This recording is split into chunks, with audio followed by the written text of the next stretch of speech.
Welcome, ladies and gentlemen, back to Super Game Brothers, our weekly board game and video game podcast that we do as two super gamer brothers. Oh. Yeah.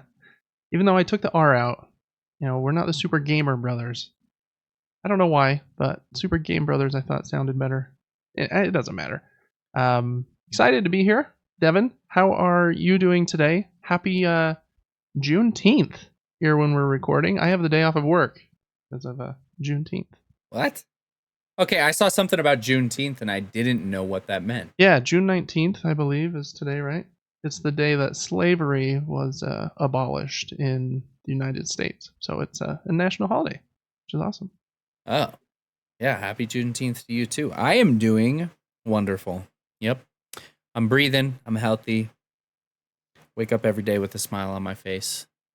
Nice. So I wake up every day. I don't know if I usually have a smile on my face, but I do wake up every day. I have this weird eye condition, so I have to. Yeah, it's really fun.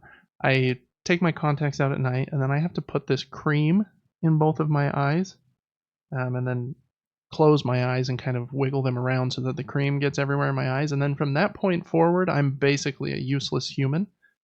I fumble to the bed as well as I can, probably getting that cream everywhere. And so, yeah, I usually wake up with creamy, crusty eyes and not knowing what year it is. So I don't wake up with a smile on my face usually, but I do wake up with the weird eye cream everywhere. Interesting. You never know what other people are having to do in their lives or what they're dealing with. I didn't even know this, and you're my sibling. Yeah, it's just a dumb thing. And as a different tangent, we just talked about autofocus, and my freaking webcam is autofocusing all over the place, so I'm going to turn it off. Out of here, autofocus. And then I'm just going to manually focus on my face. That's going to look weird for a second, everybody. Okay, that looks good right there. Now I just will not move. Gotta love settings. I'm not going to move for the next 2 hours. Yep, no moving for you. No moving. Yeah, cool. Well, I'm glad that you're vibing. You're happy. You wake up with a smile. Walk to the closet. Start streaming with a smile. I do my best. Yeah. I'm just like, all right, we're doing this thing. It's 6 a.m. Go live. You might be, You might be infested by that smile monster. I have yet to see that movie, but I watched the trailer for the new one on your stream actually, and I was like, ooh, that looks creepy. I need to watch these. Oh, you were there for that? I was, yeah. That's a creepy trailer. Oh, those movies actually do a pretty dang good job at being scary. It's crazy. Sometimes I feel like the simplest things are the scariest. That is the whole premise of that movie is somebody just awkwardly smiling at you and you don't know why. And that is a scary thing. Oh, yeah. It reminds me of this other horror movie that I think is great. A little mature. Don't watch it unless you're an adult. But It Follows. Very, very good horror movie. Just about this thing that won't stop following you. And it just walks towards you in a straight line the whole movie. Very creepy movie. Simplicity. It is a good one. I think in horror movies it's good. So who knows? Maybe Devin will be the star of Smile 3 as a streamer. I could be. Yeah, I was actually talking to our cousin about horror movies the other day. And I said, I love creativity in horror movies, but there are some things that I can't stand. When they try to go above and beyond with just... For example, we were watching this scene and this girl's looking into this room through a crack in the door, and they tried to make this scene so scary by having this other lady on the opposite side of the door poke her head into the little gap. And I was just like... Jump scare. Well, it wasn't even a jump scare. She just did it slowly, you're not supposed to be here. And I was just like, oh my goodness gracious. I don't know. Some things are so overused in horror films. It's yeah, try to be a little different, but stay simple and you're different, I think is. Yeah, because you're right. Love me some horror, though. Yeah, ditto. That does happen a lot. Somebody's looking down a hallway or looking in a keyhole. It's a pretty common one. And then another head, looks through the keyhole. Yeah, I agree. That one is used many a time. Cool. Well, I'm gonna have to text you about some more horror movie recommendations because I need a horror fix. It's been a good probably 6 months since I've been able to talk my wife into a scary movie. I think I'm taking her to dinner tonight. So after we I spend some money on dinner, she's probably gonna be more likely to watch a scary movie. That's Oh yeah, that's all you got to do. yeah. What else is going on in the world? The Celtics won, Devin. We're terrible predictors of professional basketball. Yeah. Mavs struggled a lot. I think especially Kyrie Irving, man. I feel like he really struggled. But I don't know. Fun to watch still. Very high level basketball, and the Celtics, they're very good. Other thing, I went on a trip this last week to a little lake that I think is on the border of Utah and Idaho. I think one half of the lake's in Idaho and the other half's in Utah, if I'm not mistaken. It's called Bear Lake. Very cool name. It's a fun place. We used to go there a lot growing up. We had family reunions there basically every year, so very nostalgic place for me too. We weren't in like the same ideal beach area because that's an expensive area that only our extremely frugal grandmother could afford. But it was fun to be in a cabin up there. Went and got some raspberry milkshakes. And right before we came home, kind of at the end of the trip, our 2-year-old fell down probably about 7 feet of this retaining wall that is covered in rocks, and his tooth went through his lip. It was a little scary for a minute, blood everywhere. I took a picture. There's just blood all over that rock. And we decided to leave it there. So they're going to think, what the heck happened here? It was like a horror movie happened here at this cabin. But he's okay. It doesn't even need stitches, and it's healing up really well. But Devin, Did you get to watch him fall? See, like rolling and stuff? No, we didn't see it. We just saw the aftermath of him stuck kind of on this rock. And it was actually kind of good. He could have fallen much farther and gotten more hurt. I sound like a very neglectful parent having my son fall down a big retaining hill, but it was kind of a weird circumstance. Anyways, I was going to ask you, Devin, I can think of a couple times, but have you ever been really hurt like that? Either lots of blood, laceration, broken bone, or anything? While you're thinking, I was thinking of mine. I've never broken a bone. And the only time I've been close, I slammed my thumb in a car door and had to wear a thumb brace. And they thought it was maybe broken, but they didn't want to do x-rays. And then just this last week, I burned my hand on the oven. So I've got this burn right here. But other than that, I don't get hurt often. Like I've sprained an ankle. There was one time we used to live in this duplex, and I put in with some help from my dad and my uncle. We put in laminate flooring, and I was cutting that on a table saw and cut myself pretty bad on my arm. So I have a scar on my arm. But that wasn't like a ton of blood, didn't need stitches either. So I haven't had any like crazy injury stories. Maybe I shouldn't say that because I'm going to get in like a Final Destination car accident tomorrow. But that'd be nice to just get like impaled by a stop sign. I mean, if you're going to go, at least leave a cool news article and story. And maybe exactly they could post that stop sign like right there by your gravestone. That'd look pretty cool. Mm-hmm. Anyways, but Devin, I agree. You ever been gruesomely injured? As far as gruesome, I've definitely cut my ankle open riding BMX. Like your ankle hits your sprocket, which is a little spiky thing that holds the chain. And it was all white in there and weird looking. Yikes. But the biggest one for me was I broke my left wrist skateboarding. And I tried to catch myself when I fell, and it just like snapped. I don't remember if it was one or both bones in my left wrist, but the whole arm was twisted like a noodle, just completely the wrong way, just backwards. And that'll make your head feel weird. I couldn't look at it. I had to just like hold it on my stomach, and I ran home. And my friend was like, just cry, man. Just cry. You just need to cry right now. I was like, I don't know how to feel. I don't know. And I went home, and my mom was like, or our mom, she's like, well, we better make sure it's broken. So we went to the neighbor's house. Said, do you want to look at this? He's like, oh yeah. I'm like, well, I think it's broken. I think since it's like you could twist it all the way around. looks like a dang screw. But no, I hardly remember anything. I've broke my collarbone, but I just instantly got knocked out when that happened. So that wasn't like really, really intense for me. I just couldn't lift my shoulder. Yeah, I don't know. I haven't got hurt that much either, but I also don't do anything. Yeah.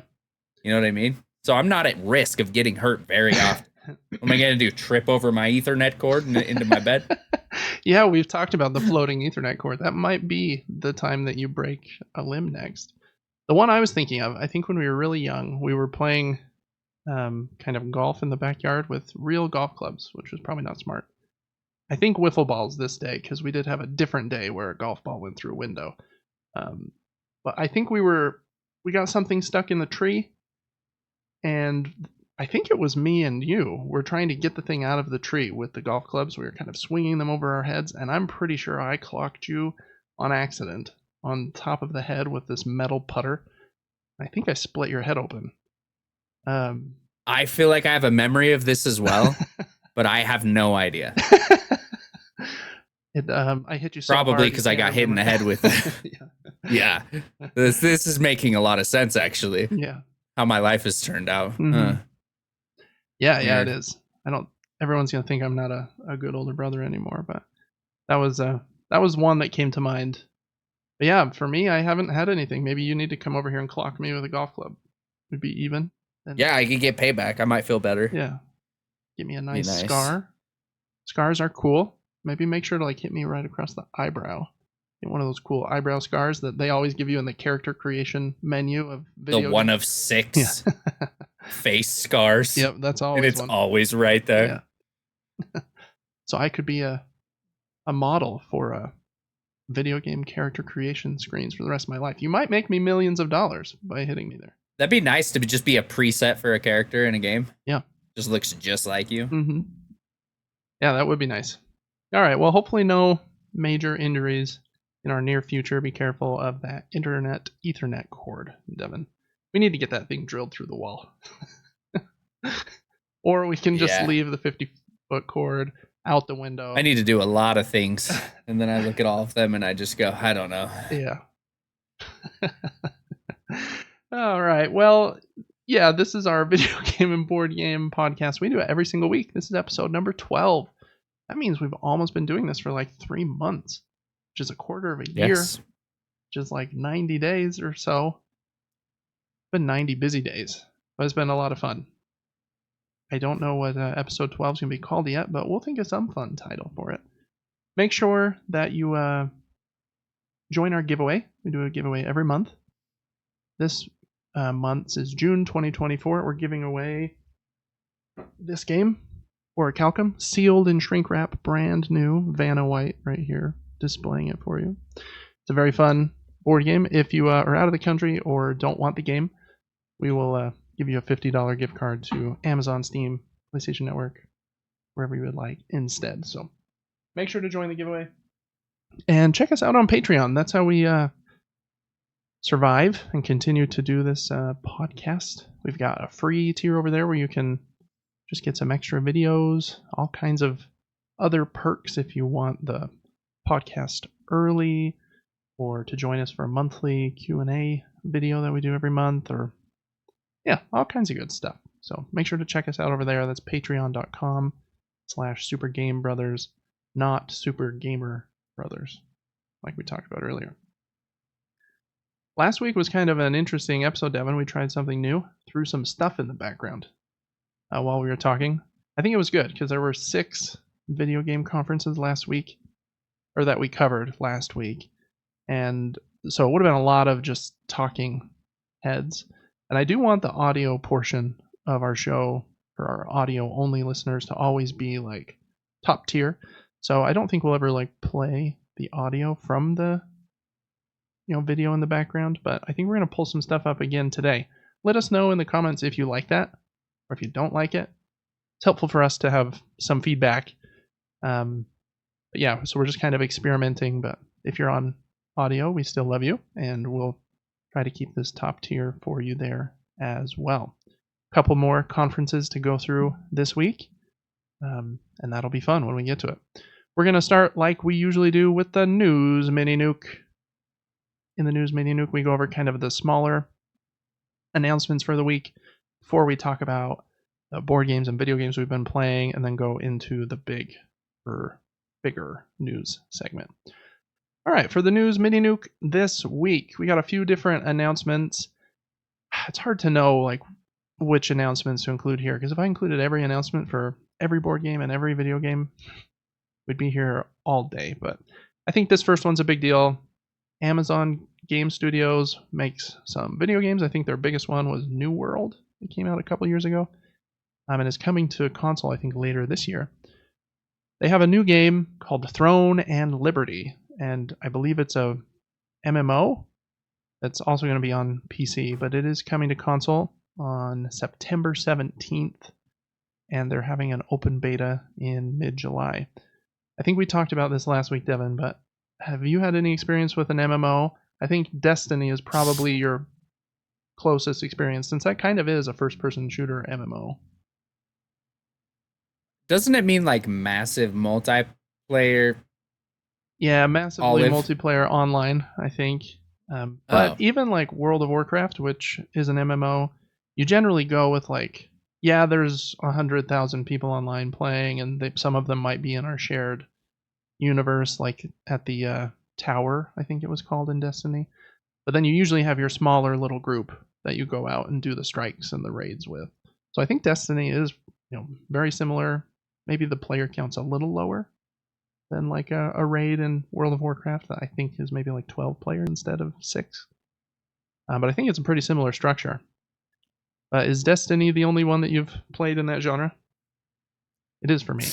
I mean, as far as games go where you're with a lot of other people in an open world, yeah, I think so. I think Destiny is the one I did, and I put a lot of time into that game and had a blast doing it.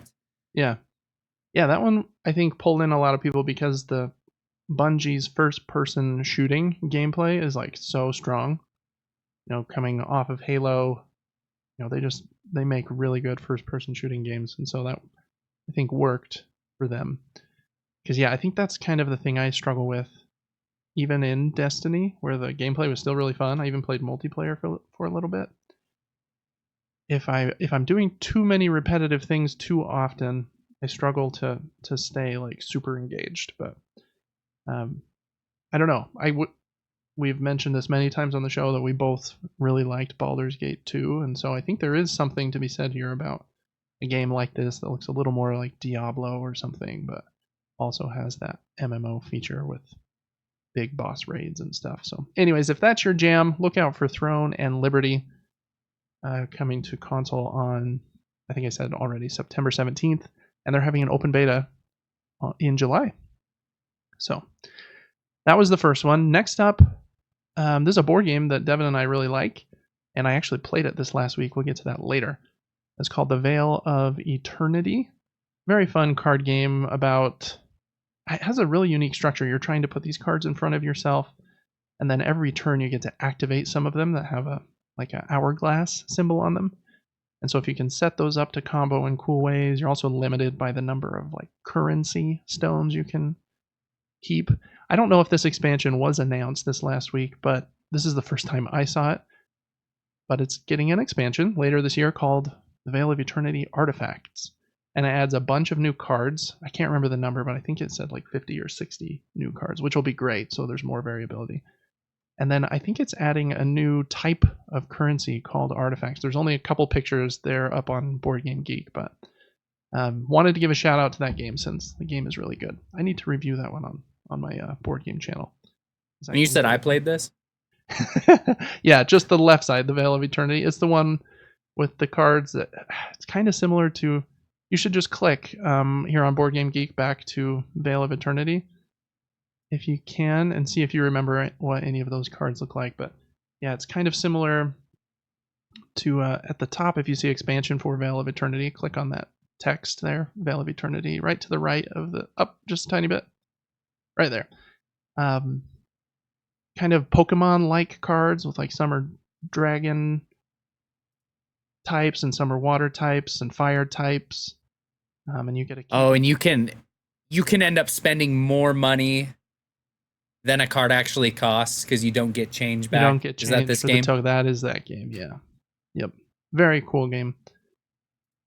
So yeah, if you like Veil of Eternity, make sure to look out for that expansion sometime this year. I think that's all it said was 2024. All right, next up, Valheim was a pretty big video game. I think last year, maybe. And it is being made into a board game that is coming to GameFound, which is just like Kickstarter, just a different platform. Later this year in 2024. I think it said that the runtime or the play time is about 2 hours per session, but there aren't a lot more details other than this cover shot at this point. So if you like Valheim, maybe you want to play a 2-hour board game about Valheim. Then the last one I put in here, this isn't a new game at all, just because this last week there were quite a few previews of this game, and this is a David game like through and through. I am super excited to play this one. I hope that it's really great. It's called The Plucky Squire. I was going to ask you if you've ever heard of or seen this game before, Devin. I want to say yes, so that I'm like part of the gaming community and I know what's going on, but no, that's all right. Yeah, I mean, I think it's coming out this year, but it's kind of a smaller indie game, so it would have had trailers at smaller events. So no fault of yours for not having seen it. But basically, you play as this kind of knight-like character in this very colorful, like hand-drawn storybook kind of looking version of like a Zelda game. But then you can pop out of those storybooks, and you're playing in this messy kid's like bedroom, like on top of all of their toys, and then at various different parts you can hop into different objects that are flat, as if it's a kind of a, like at one part here in the trailer they show a coffee cup or a mug, and you hop into that mug, and then you play like a little mini game on the flat surface around both sides of the mug. So kind of the shtick of this game is you're hopping back and forth between that colorful 3D messy kids room, kind of reminds me of Toy Story or something, 3D platforming, and then you're oh my goodness, so creative. Segments looks so cool, and the art is just amazing. So yeah, wow. There were some previews for this game this week. A lot of people are really looking forward to it. It only has 2024 as the expected timeline. They haven't given a firm date yet, but very excited for that game. So just wanted to give it a shout out here while we were on the news Mini-Nuke. Yeah, I want to give it a download. I know, I want to play it really bad. It looks amazing. Yeah, that art is something else. Looks like a Nintendo game, to be honest, but in like 4K, which is something Nintendo doesn't do yet. Right. Yeah, it looks great. All right, next up, after the game announcements and trailers, we usually talk about the games that are free this week to the various subscription services. And we've talked about most of June's games already. We've already covered the PlayStation games because they talked about them, I think, last week that just joined Extra and Premium. Make sure, still, if you have PlayStation Plus, add SpongeBob, The Cosmic Shake, AEW Fight Forever, and Streets of Rage 4 to your library so that you can download and play those whenever you want. Xbox has announced finally their slate of Game Pass games for the second half of this month of June 2024. So the one that just came out, I think yesterday, it's called Still Wakes the Deep. We've mentioned it a couple times, but it reviewed pretty well, actually. It's kind of a thriller horror game set on a what's it called? An oil rig. I think I have a link for this one too, Devin, if you wanted to pull that one up. But I don't blame you for just being transfixed by the Plucky Squire, because that looks I was. But yeah, this one, Still Wakes the Deep, is supposed to be pretty solid as well. And then the 6 new ones outside of that one that we already knew were June 19th, My Time at Sandrock, which is a sequel to, I think, My Time at Portia. And it's kind of like a crafting, building up a community game. But it is 3D. It's not like a Stardew Valley and top down or anything. That one is coming to console, PC, and cloud. Next up is one called Keplerth. I don't know really anything about this one, but it says it's a 2D sandbox RPG. It's only on PC. Then on the 25th, EA Sports Football Club 24, coming to console, PC, and cloud. And then on the 26th, these are the two, other than Still Wakes the Deep, which I think looks pretty cool. And My Time at Sandrock might be a game for you as well. But my picks of this month for Xbox are definitely the two coming out on the 26th. And they are SteamWorld Dig and SteamWorld Dig 2, which are two awesome indie games from a studio whose name I can't remember at the moment. They basically, all of their games have been in this SteamWorld world that they have created. If you scroll back up to the top, Devin, you should be able to see a little picture at least there on the top left. And so you're digging down through these mines during the day, and then you have to go back and like sell the stuff you mine to get better stuff and go deeper. SteamWorld Dig 2 is a bit bigger and I think a better of a game, but the first one's really good too if you just want a shorter experience. Those are both awesome. And then the last one on the 27th of June, Robin Hood Sherwood Builders on console, PC, and cloud. I don't know much about that game, but it has a picture of Robin Hood, at least his cloak standing there. You can't really see him underneath it, but there's also some other perks with, I think, some DLC for Minecraft and stuff. But those are the games for the second half of June. Next, Nintendo's cloud service is getting some new games. We'll talk about those in Nintendo's showcase portion of the show, though. So, whoops, tipping over stuff. So we won't talk about those right now. For the Epic Game Store, they have one game and then kind of a credit pack. The game is called Freshly Frosted. Looks like a David game. It's a puzzle game about rearranging donuts and other delicious treats. And I think you move like conveyor belts around or something to puzzle out how they should go in these boxes, I believe. Looks fun. Make sure to add it to your library. It's completely free if you have an Epic Game Store account. And then if you play a game called Rumble Club, I don't know what that is, but the other free item on the Epic Store this week is some credits for Rumble Club. So, all right, that's all the free to subscriptions games this week. So what games are coming out this week?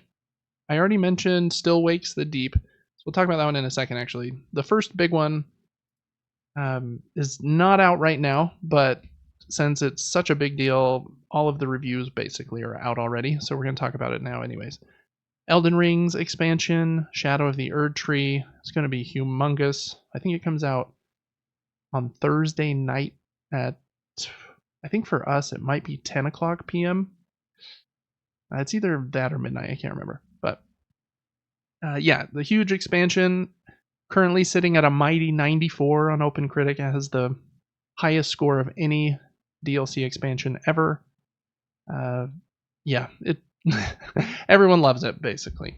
So I think they said the only DLC that was even close to this was maybe from The Witcher 3 beforehand, probably, that had a really high rating. Yeah, and Blood this and beat Wine or something. But yeah. Yep, it's supposed to be amazing. I think Devin is streaming it maybe that whole morning or something. Oh man, we're gonna yes. Going long and yeah, not gonna be too crass. He's gonna play it the whole day. What is Eurogamer rating this? What is their problem? 60%? Oh, interesting. Yeah. There's always a few outliers for sure. Very weird. As a stats man, I trust the mean. I trust the average, generally. Yes. But, yeah, 94 on OpenCritic. That's pretty incredible. The two games that did come out this last week that are kind of bigger releases that I thought were worth bringing up are Shin Megami Tensei 5 Vengeance. I have not played one of these, but I know they are a big deal if you like Japanese role-playing games. This one's reviewed very well. It's actually gone up a point since I've made the document, so it's got a mighty 89 here on OpenCritic as well. So if you like JRPGs, games like Persona, I think this is one that people have really liked.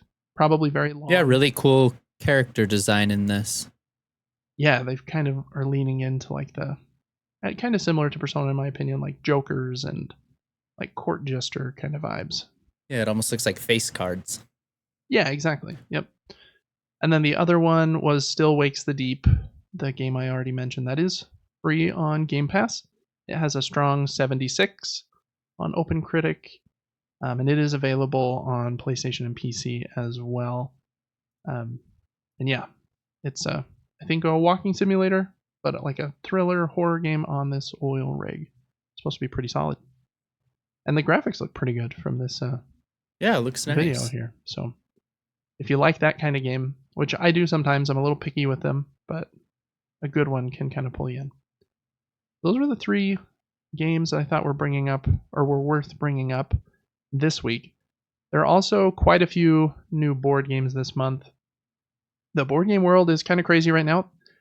It's summer, so a lot of the big conventions are going on. I think the Origins convention I think that one's in America, is one of the biggest ones in the world. It's going on this week, and then you've got there's the one in Germany coming up, I think, in a month or two. So many conventions and things are just like announced. Boom, boom, boom, boom, boom, boom, boom. That isn't like a coherent way to say that sentence, but they're boom, boom, boom, boom, boom, boom announced.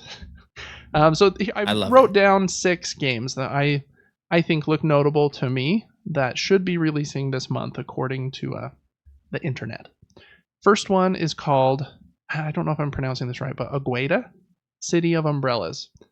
And it's a pretty light, simple game. It's got a 1.5 on the complexity scale on Board Game Geek. It plays 1 to 5 players, 20 to 40 minutes, and it's a worker placement game where I think each player has their own set of these cool umbrellas, and you'll be placing them out on cards and on different spots on the board, I believe. It looks very pretty. I can't decide if I like the wooden pieces or those plastic ones better. I generally like the feel of wooden pieces better, but sometimes, with plastic, they're able to be a little more elaborate with the sculpt design. So yeah, looks really cool. I think that if you like lighter family weight games, that one seems like it's getting a little bit of buzz. Next up is one that's definitely getting a lot of buzz, and it's called Captain Flip. Another pretty simple family weight game. It's a 1.15 on the complexity scale, so very simple game to play. Plays in 20 minutes for 2 to 5 players from publisher Play Punk. I should know Agueda earlier was from 25th Century Games. But back to Captain Flip, it's a tile placement game where, from what I read, you take a tile out of the bag and then you can either place that pirate tile on your ship, or you can risk looking at the other side to see if the other side is better. But once you flip and look at the other side, then you're forced to take whatever that side was, even if it's worse than the side you first looked at. That's kind of an interesting push your luck mechanic. I like push your luck in games. Usually, I think it's a good feeling as long as you're not punished too bad. So that's a pretty fun looking family weight game. We'll talk more about Captain Flip in a little bit, actually. Okay, and then after that, we've got Evenfall. This is one of the bigger, more complex games of the month. I think this one came out a while ago, maybe to Kickstarter backers or something, but it's from DLP Games, plays in 1 to 2 hours for 1 to 4 players. It's an engine building card game with this really cool art. That tree kind of looks like the Erd tree, to be honest, from Elden Ring. But yeah, very cool fantasy art. It's about a 3 on the complexity scale on Board Game Geek, so it's getting up there in complexity. But I think the components look really awesome. You have your own like little player board that you put cards next to, and I like engine building card games like Earth. So I imagine this would be one that I would enjoy playing as well. Next up is the most complex game from the list today, and that is called Ezra and Nehemiah. And this is from Garfield Games. They make a lot of games nowadays. They almost have a game every year, maybe 2 a year. I don't know. They really crank them out over there. I have one of their games. I have, what's it called? Architects of the West Kingdom, which is a really awesome game. And they kind of have a cult following, or a cult audience that loves, I wouldn't even say cult. They have a pretty big audience that loves their games and just tries all of them. They make their games kind of in sets of 3. So they had 3 games in the West Kingdom, 3 games, what's it, Raiders in the North Sea trilogy before that. So the one I have, Architects of the West Kingdom. Then they have I can't remember the second one was. Then the third one is Paladins of the West Kingdom. I think this one is technically outside of their trilogy lines, but pretty complex game about, I think, building up Jerusalem, kind of a old-time biblical theme a little bit. But yeah, if you like pretty complicated games that have good pieces, look nice on the table, they usually use the same kind of artist too. And if you like that artist, it should be another one that you like. I think that one's almost a 4 on Board Game Geek's complexity weight scale, 3.8. Which is really high, isn't it? What would you say your high. average game is? My average would be pulled down a lot because I have a lot of lighter games, but as far as the games that I really like, I'm usually floating around a 3. So we played Revive recently, Devin, and I think that one is about a 3.1 or something like that. Where it's got enough meat on its bones that you like, it's tough, you got some hard decisions to make. This one's even a bit more complex than that. Next up looks like a very simple dice rolling game called Mutton Bustin' from, again, 25th Century Games for 2 to 4 players, 15 to 25 minutes. And I don't know a lot about it, but the artwork looks funny. It has these cool sheep meeples, and basically you're rolling dice to try to win the game. I don't know much else about it, to be honest, but fun little game it looks like. And I appreciate it comes in a very small box. That's a kind of a big deal to me lately. So there's that one. And then the last one, I don't know how to pronounce, but I thought it looked pretty cool. It has really pretty cards, if I'm remembering correctly. It's called Tirnanog, maybe?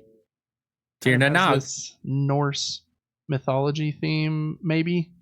Can't even tell what, but the artwork is really cool. 30 to 45 minutes, 1 to 5 players from Grand Gamers Guild. And it's a card drafting game where you'll put down your worker in between a couple of cards, I think, to kind of claim your spot there. It's a 2.25 on the complexity scale, and I think kind of the pull here is it has some really, really pretty art.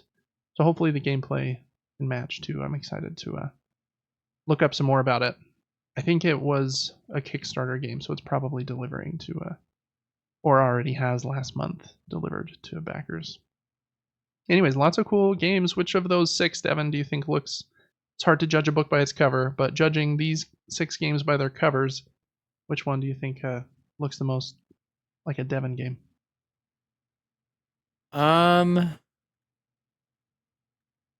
This one seems cool to me. Tirnanog?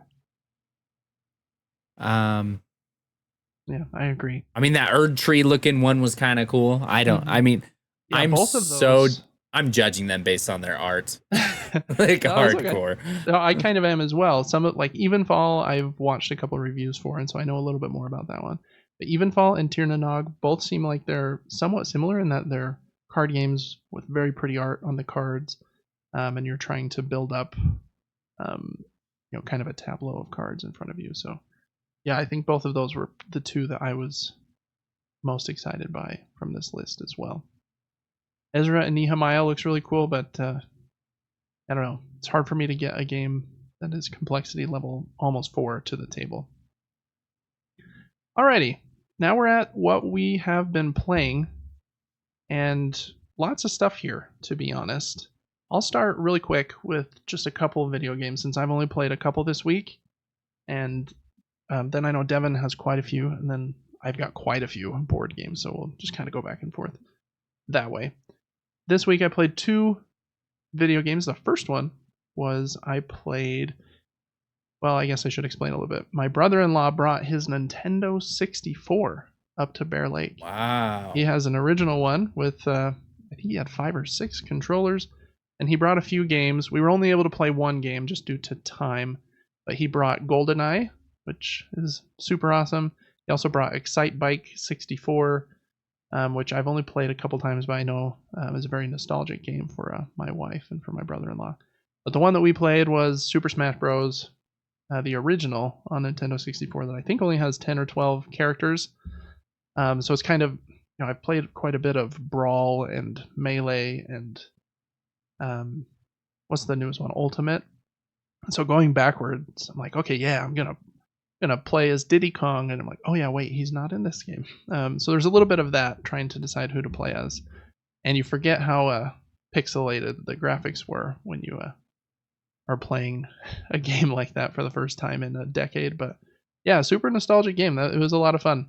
I remember playing that game with my friend Patrick at his house, and we would play like the campaign mode where you have to beat up the enemy characters and then defeat the master hand, whatever, at the end of the game. We would stay up playing that like super late into the night, and before we started, we would always go to this little gas station down the street and get a bag of penny candy, so we'd have 100 pieces of candy to eat while we were playing. So yeah, just kind of reinvigorated those nostalgic memories. I played as Luigi and got destroyed. I was like, man, I don't remember who I played as back then. And then I played as Pikachu and did really well. I won a few matches as Pikachu. Fun game, just fun to smash each other off of the screen. I'm not especially good. I don't use like the defensive bubble enough. I try to, and then I forget to do like the grapples and the holds, and yeah, you can get really deep down that rabbit hole, but it's fun to play at kind of like a intermediate level, in my opinion. So played some Smash Bros, kicked some butt as Pikachu. The other game I played is a little puzzle game called Golf Peaks. It's on iOS and Steam. It might be elsewhere. Might even be on Apple Arcade. I can't remember. But it is a puzzle game where you have to play cards to move a golf ball with the goal of getting the ball in the hole.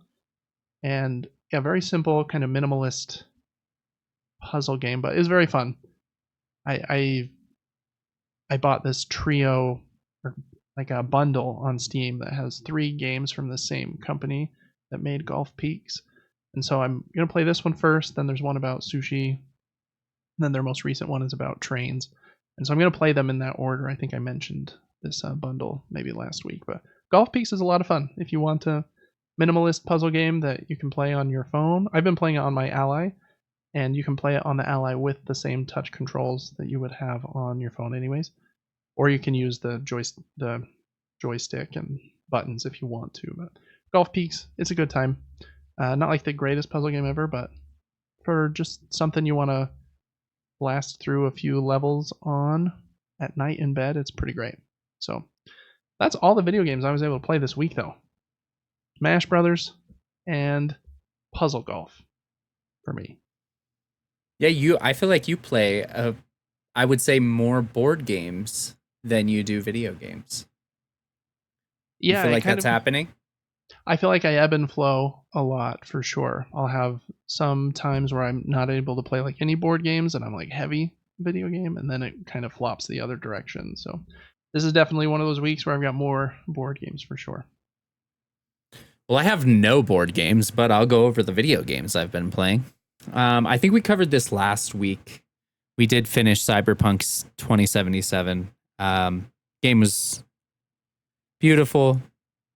It was polished, didn't run into many issues. Most people know what it is, and most people have played it. But we got a very generic, according to chat, stupid ending of the game, where I ended up on a spaceship. I was laying in bed. They were like testing my heart rate, making me walk on a treadmill.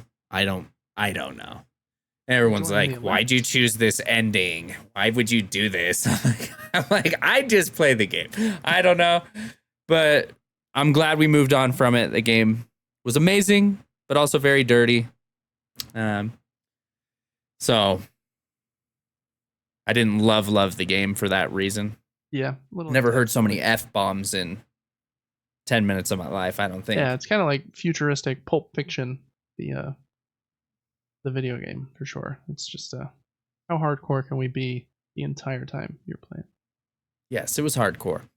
Also dabbled back in for one day into Hogwarts Legacy. A lot of people asked me to do so. The only reason it has any replayability at all is because there's 4 houses at Hogwarts: Slytherin, Ravenclaw, Hufflepuff, and Gryffindor. And we initially did Hufflepuff because I said I liked loyalty, and so they put me as a Badger in Hufflepuff. This time we tried Slytherin, so you could see like their what do they call it? A common room? Yep. Mm-hmm. Yeah, so we got to see their common room. But in order to get the platinum trophy on that game and to see all the houses, you've got to go through like a 30-minute tutorial 4 times. Yeah. And I think that's kind of weird. There should be a skip tutorial option, jump right to picking a class once I've played through the game once. I don't know, fun game, fun combat, beautiful music, very nostalgic world. Cool game overall. Do you think they'll that game has sold so well? Do you think that they'll have a big like expansion for that game? I have to think they're going to. Well, they just released an expansion. I'm not going to call it a Yeah. DLC, and it was like 2 brooms and a new Yeah, it was black like their bird. summer update or something. But yeah. And I think they added a photo mode, Mhm. which I don't know. I guess if you're hardcore Harry Potter fan, maybe that'd be fun to really go to like a super cool area. Make sure it's the right time of day. It's like sunrise and you're on a bird and you're casting a spell at a troll or something and you snap a photo. Like that could be cool. Yeah. There's been quite a few rumors and not even rumors, leaks this week about Hogwarts Legacy. It's kind of a long-winded story to get there, so I'll try to be fast. But Rocksteady, who made the Batman Arkham games and just recently made what's that game called? Kill the Justice League, I think was what it was called. Okay. That game performed very poorly, at least sales-wise. Both Rocksteady and this Harry Potter license are owned by Warner Brothers, and so since they lost like $200 million on this Kill the Justice League game, a few reporters have reported that their sources have told them that Rocksteady has now been assigned to work on the definitive edition of Hogwarts Legacy that will be coming out later. And just because of that news dropping, I was like, wow, definitive edition, that would make it seem like there would be some, game of the year, like bundle all the DLC together thing that they would need to do. But I don't think it's had any big expansion packs other than small updates, like you mentioned, with more brooms or something. So, anyways, that's why I asked. I'm just a little curious. If they had a big expansion, what would it even be? It doesn't seem like it'll be Quidditch, since they've got the fully separate Quidditch game. They already have, what's that market called? My Harry Potter knowledge is Hogsmeade's already in the game. So I guess I'm not sure. Maybe it would be you visit a different school or something. I'm not sure. Oh yeah, that could be interesting. Yeah, I don't know what they'll do with that game. No idea. Yeah. Well, moving on. Third game I played, Halo. We bought a $10 bundle on Steam. It came with Halo Reach, Halo 1, CE, whatever that stands for. Combat Evolved. Combat Evolved. That's why you were saying that so much. Okay. And then Halo 2, CE, Halo 3, Halo 3 ODST, Halo 4. 7 Halos? I don't know. I was counting them on my fingers. We got through Halo Reach. Super good. I think it's the newest of the games, maybe, or close to it. Felt pretty good. Pretty cool game. Definitely unique mechanics. I had a jetpack at one point. Really, really weird things that my Spartan type suit could do. That was cool. And then we played 1 yesterday. Amazing game as far as nostalgia, but if I shut off all nostalgia and sentimental feelings towards that game, if that game came out today, I'd be like, that was kind of garbage. Not to hate on Halo. Like Halo's a beautiful thing, but there were some times where I was just like, are the enemies ever going to stop coming? I've been walking through this room that looks the same around every corner for 40 minutes, just shooting bullets the whole time. I thought I was playing Doom. I really did. Yeah. It was just Yeah, that's hard. That one is very much like the moment in time that it came out. It was like, wow, what a godsend! Like the biggest innovation in first-person shooting ever. But yeah, we've just grown a lot since then. I think it came out in like 2001, and so yeah, we're kind of are away from monster closets. We have objective markers now, and I know it's very easy to get lost in that first game that doesn't have those kind of um, quality of life things that we have today. So I totally get it from that angle. But watching you like yeah. run around on that beach on Secret Cartographer, like, oh yeah, this is that good stuff. This is that good stuff. Yeah, it did have good stuff. It had an update in graphics. You can push tab and actually just switch between the graphics. I'm sure you saw that. Yeah, very interesting to go back and forth. There's definitely huge quality of life updates in the graphics as far as luminance and lighting. Make some of the areas much easier to traverse. But love the game for what it is. Beautiful games. We're on the second one right now, which introduced dual wielding, which feels really cheap, to be honest. Yeah, you can put double the amount of bullets. I think another thing that hurts kind of, I have the same bundle on Steam, and I've been thinking about playing them as well, but I feel like I am nervous it's going to hurt like my like wonderful nostalgic love for Halo.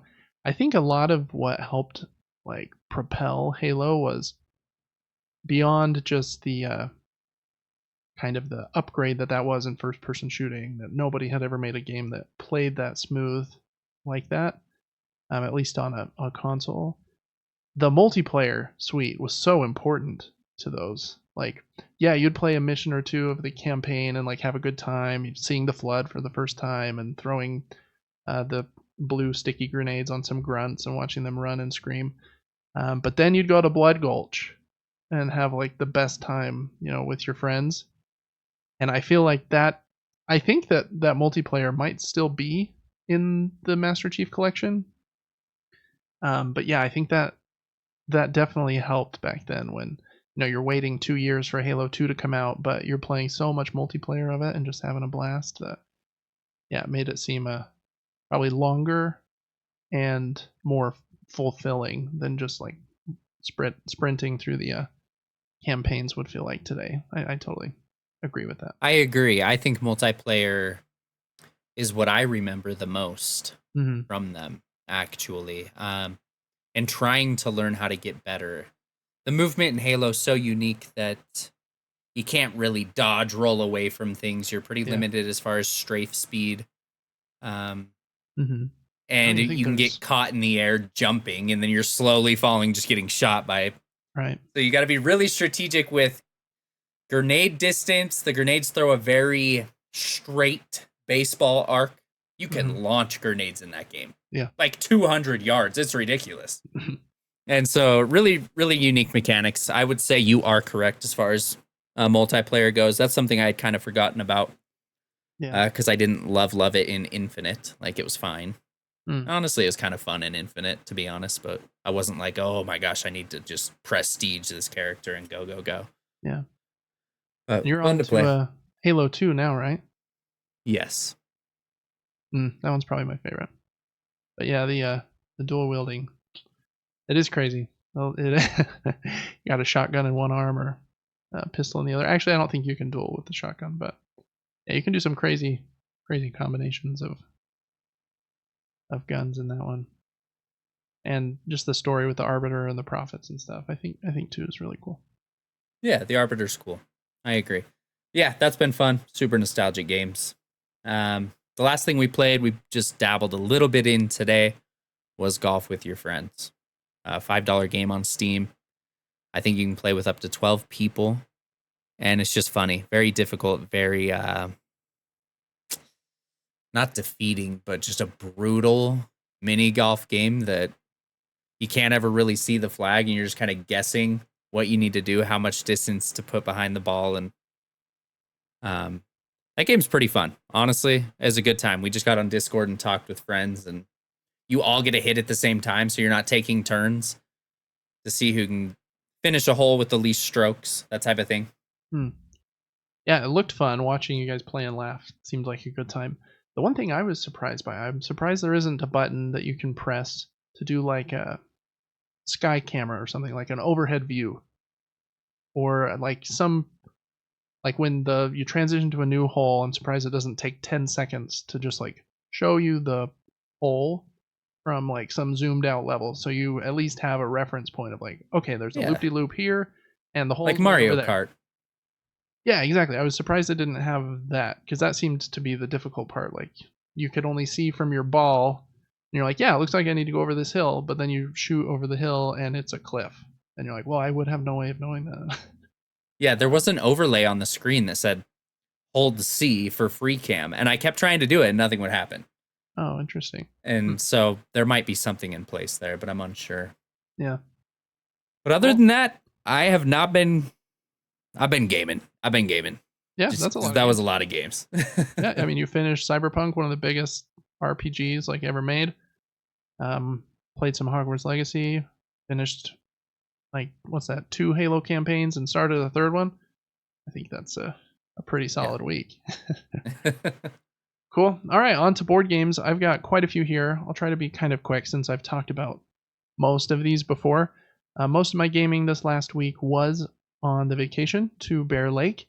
And a situation like that is one where, I'm going to be with a lot of family members. And so I need games that can play a bigger group.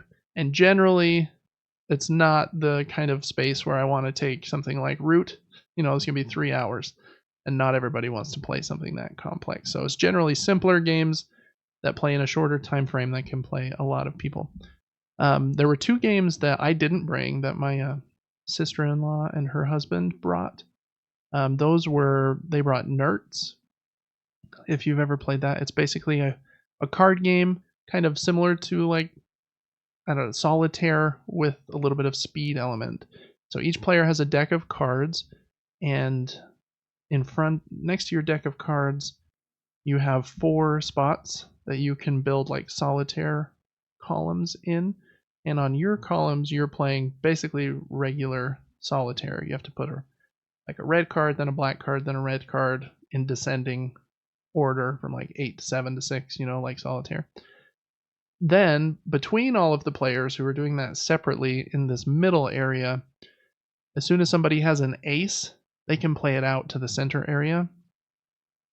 And then you play up. Yeah, what's the word? Not descending like in your own area. You play ascending. So from ace 2, 3, 4 up. And in the middle, you're playing not red, black, red, black. You have to match the suit. So if the ace of diamonds is out, then I could play my 2 of diamonds on top of it. And you get points based on how many of your cards in your own area you can get into the middle area. So you're trying to do that as fast as you can, and everybody's doing it at the same time. So it's kind of madness. And then you lose points based on how many cards in your Nerds deck in your own area you were not able to clear out. So it's kind of a fun, kind of speed solitaire variant. I'm generally not a fan of speed related games like that. I think they heavily favor whoever has played them the most. And just certain types of people are really good at like seeing every card in their peripheral, I didn't say that word right, peripheral vision really quickly. And some people just kind of aren't really, they don't want to play a game at that kind of speed level. But it was a good time. We played 3 or 4 rounds, and it was pretty fun to just slap cards down everywhere as fast as you can. The other game that they brought was called Lord of the Rings: The Adventure Book game. And this is a co-op game where each player has a few cards in their hand, and then you work together to try and defeat the scenario. And the game comes with this book that folds open, and then each scenario takes place on the pages. And then once you finish that one, you flip the page to the next one, and you'll play on that page. And I think there's like 15 maybe scenarios in the book, and it just follows kind of the Lord of the Rings story. So the first scenario was you had to get, let's see, you had to get Gandalf and Frodo and Sam to Bag End so that you could hide the ring. Then you had to avoid the Black Riders and get everybody to, what was it?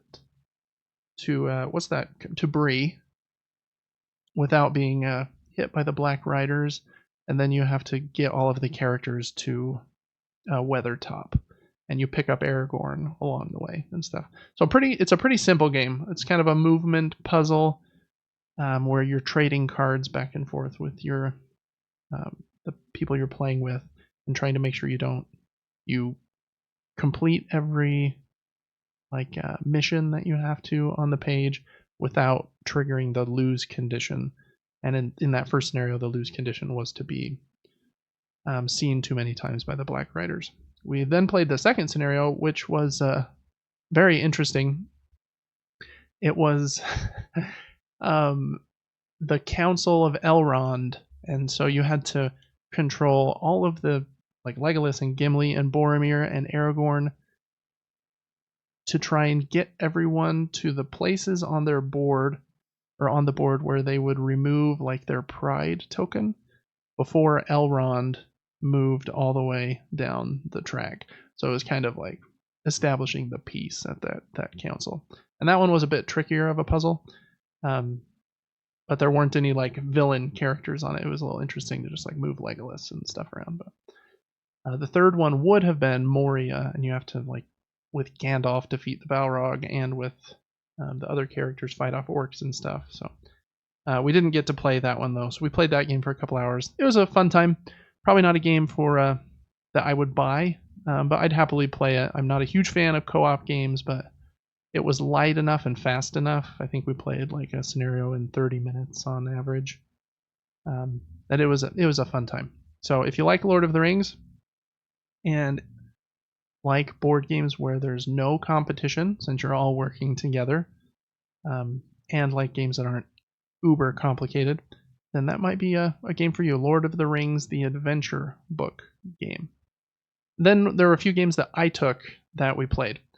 A few of them I've showed on the screen before, so I'll be really quick. First one is No Thanks, a very simple card game with cards that look like Uno cards.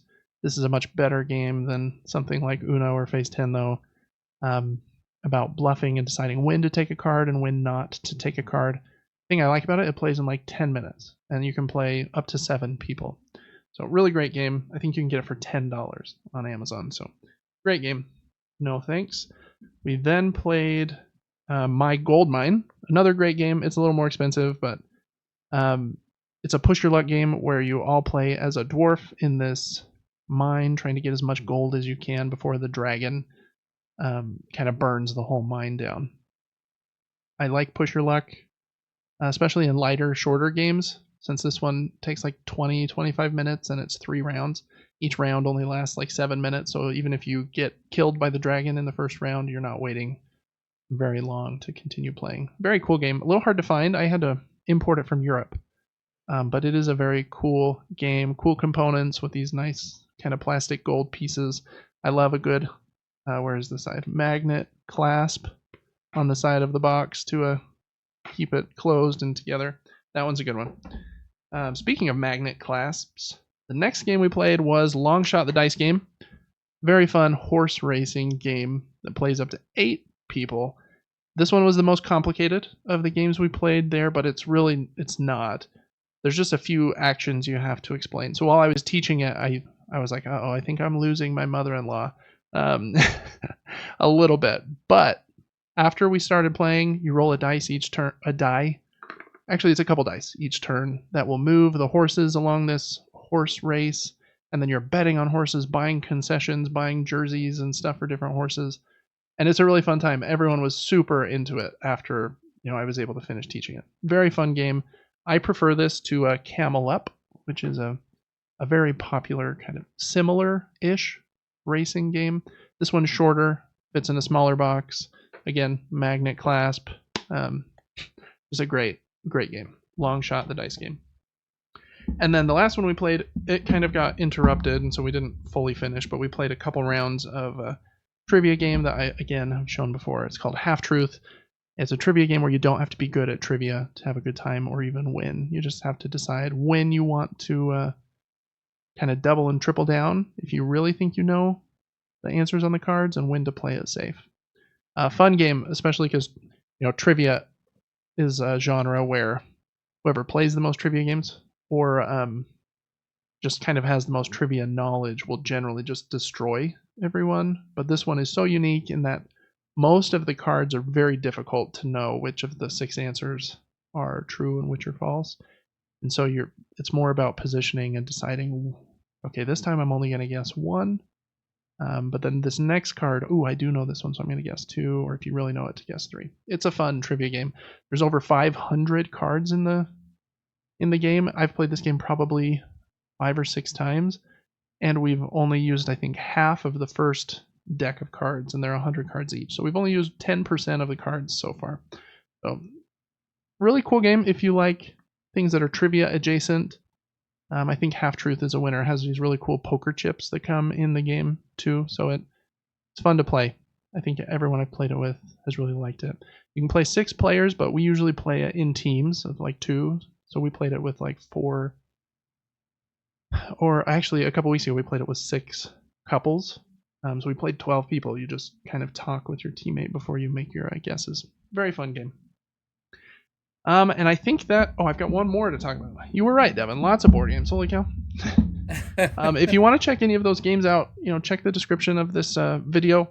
If you get them through those links, it doesn't cost you any more, but it does help support our show by giving us a tiny kickback from Amazon. So last one, just going to do a little plug here to Patreon.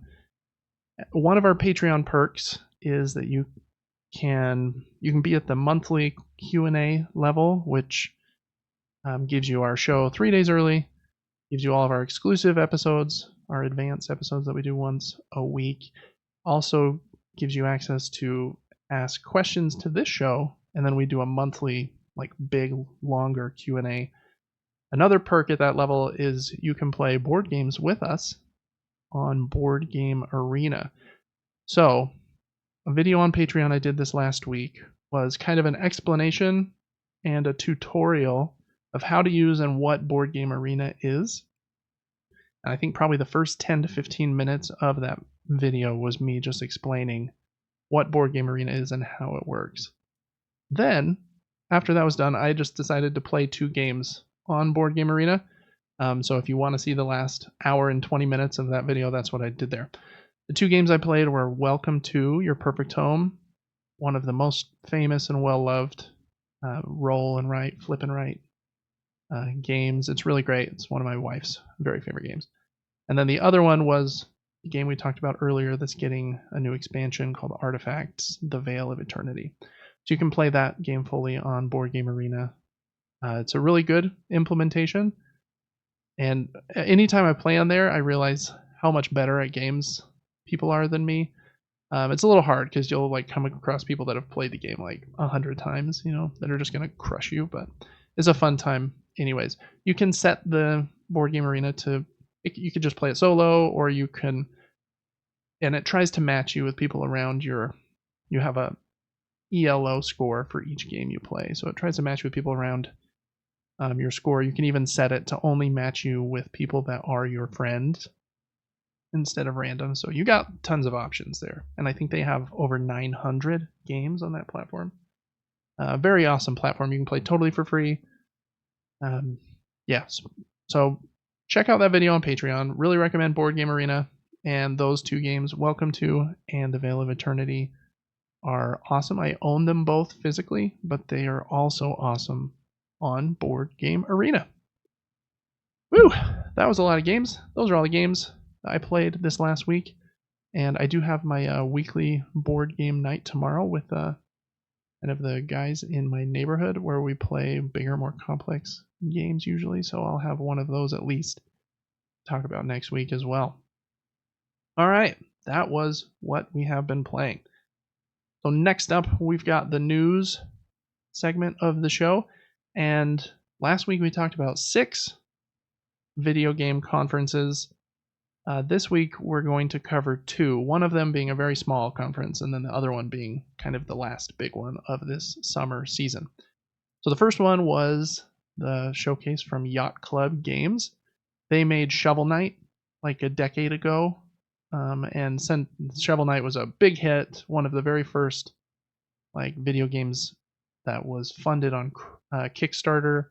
It sold tons of copies. It's an awesome game. If you haven't played Shovel Knight, definitely play Shovel Knight. They're showing here on the screen. It was on PlayStation, 3DS, Wii U. It's been on like everything. I think it's probably on iOS and Android even. Yeah, it's awesome. Shovel Knight rules. It's kind of a mixture of Super Mario 3, Mega Man, and Castlevania. I think were the inspirations they had for that game. And so I need to play this. It's really good. And there's just similar to Mega Man. There's like 8, maybe 10, but like 8 different bosses that you have to fight on the different levels that kind of end the level like a Mega Man level. It's a really good game. Anyways, in this presentation, they showed a few things. The first one that Devin was just on is Shovel Knight Dig, which is a game that they made just a couple years ago. I think it's getting its final free DLC pack called Wicked Wishes. Yeah, I think in that segment, Devin. And it's coming soon. This game has not been on console yet. It's just been on PC and iOS or mobile. And it's coming to console soon as well. So this will be the last free DLC pack. I want to play this game. I don't like playing games on mobile, so I've just kind of been waiting. I should probably get this game for my Rogue Ally, because that would be a perfect place to play it. But it's a roguelite game where you're generally digging down and then fighting enemies while you're digging and getting new abilities and stuff. But really cool art. It's just a different kind of take on Shovel Knight. Plays very differently than original Shovel Knight. But that was the first thing they showed. The next one was the last, or I don't know if it's last, the next DLC pack, again, free DLC for their other Shovel Knight inspired game called Shovel Knight Pocket Dungeon. I do have Pocket Dungeon on the PlayStation. It's a pretty fun puzzle game. I feel like it's kind of real time in that if you take too long, like the pieces keep falling down like Tetris, but you can turn that setting off so that they don't move until you move. And I think I like it better that way, so you have more time to think. Anyways, but it's kind of that kind of vibe, like Tetris. What's that other one? Dr. Robotnik's Mean Green Bean Machine? I don't remember. There was that Sonic game kind of with a similar vibe. But it's getting a new DLC pack as well called Paradox. What's it called here? The Paradox Pack, I think. Yeah, so they showed those 2 things. Their next game, they kickstarted in 2022. I backed it, so as soon as it comes out, I will get a copy, which will be awesome. It's been a little delayed. They haven't, I think it was supposed to be out maybe early this year or something. And they basically say that they're still working on it and it's coming soon. They did show a new Mina the Hollower trailer here. So Devin, you should scrub through that trailer. I think this game looks awesome. Hollow Knight is kind of meant to be like a NES game in style, and this one, Mina the Hollower, is meant to be a Game Boy Color game in style. But if you took a Game Boy Color game and then added like gameplay elements and quality of life features from today, so I think there's like a little bit of Souls-like combat and blocking and like rolling, and you can dig down through the ground as kind of part of your dodge, and you get all these different weapons and stuff. I'm very excited for this game, just given their pedigree at making awesome things. So hopefully, I don't know if it's going to come out this year, obviously, because they didn't say, but I hope that they can hit this year. That would be really cool. Very excited for Mina the Hollower. Then the last thing that they showed was a remake of Shovel Knight, which I don't really know that it needs it, but it does have some cool features. This is called Shovel Knight Shovel of Hope DX. Also just says coming soon. And some of the new things it has are rewind and save states, local and online multiplayer, ghost battle arena. You can customize the knight by changing like his armor and color set. 3D stereoscopic body swap bonus challenges and built-in cheats. So basically just a deluxe version of Hollow Knight. But Hollow Knight already exists, so just play the regular version if you haven't yet. It's super great. Hollow Knight's really cool. They made the original game, and like I mentioned, there are like 8 bosses. Like Spectre Knight is one, and I can't remember all their names. King Knight, there's a lot of them. But then they released DLCs where you could play the game as those other bosses. And so there's like Hollow Knight, what am I saying? Shovel Knight. I was going to ask if you were saying the right thing. Did I say Hollow Knight a few times? Yeah. I meant Shovel Knight all the times I was saying that, so sorry, everybody. But you can play the entire game again as like Spectre Knight, and it plays a lot differently because that character moves differently and throws like poison vials instead of hitting with a shovel. And then they have, I think there's 2 other characters that you can play the campaign with as well. And I think the campaign changes because you're playing with a different character. So Shovel Knight just has a lot of stuff. Even if you just get Shovel Knight or Shovel Knight Treasure Trove, which is kind of the existing sets right now. So you don't have to play the new DX version, or you don't have to wait for it to play an awesome Shovel Knight experience. But anyways, that was all from that presentation. I just wanted to give it a shout out because Shovel Knight rules. Shovel Knight's music rules. Shovel Knight's gameplay rules. And I hope Mina the Hollower will also rule when it comes out. You know what's shocking? I've kept saying I need a game or a superhero needs to use a shovel. That needs to be his weapon of choice, and I have never dabbled in this game ever. Yeah, this is it. You tried to build Shovel Knight in Liza P, and here he was the whole time. That was fun to watch you play Liza P with that tiny shovel, though. All right, that's it for the Yacht Club Presents showcase. Next up, this was the last big showcase of this summer period before we get, I think, to August when there's Gamescom. And this was Nintendo's Nintendo Direct. They, a few months ago, came out and said that they were going to announce some new games at this Direct, and that they would be games coming to Switch. But there would be no mention of Switch 2 or Super Switch or whatever they're calling it. But we do know that is coming out next year sometime. Lots of cool stuff in this Nintendo Direct as like a spoiler. First up, they showed the newest Mario and Luigi game, which is a series I know a lot of people love. I think it was on the DS and the 3DS. This one is called Mario and Luigi Brothership. It'll be out on Switch on November 7th.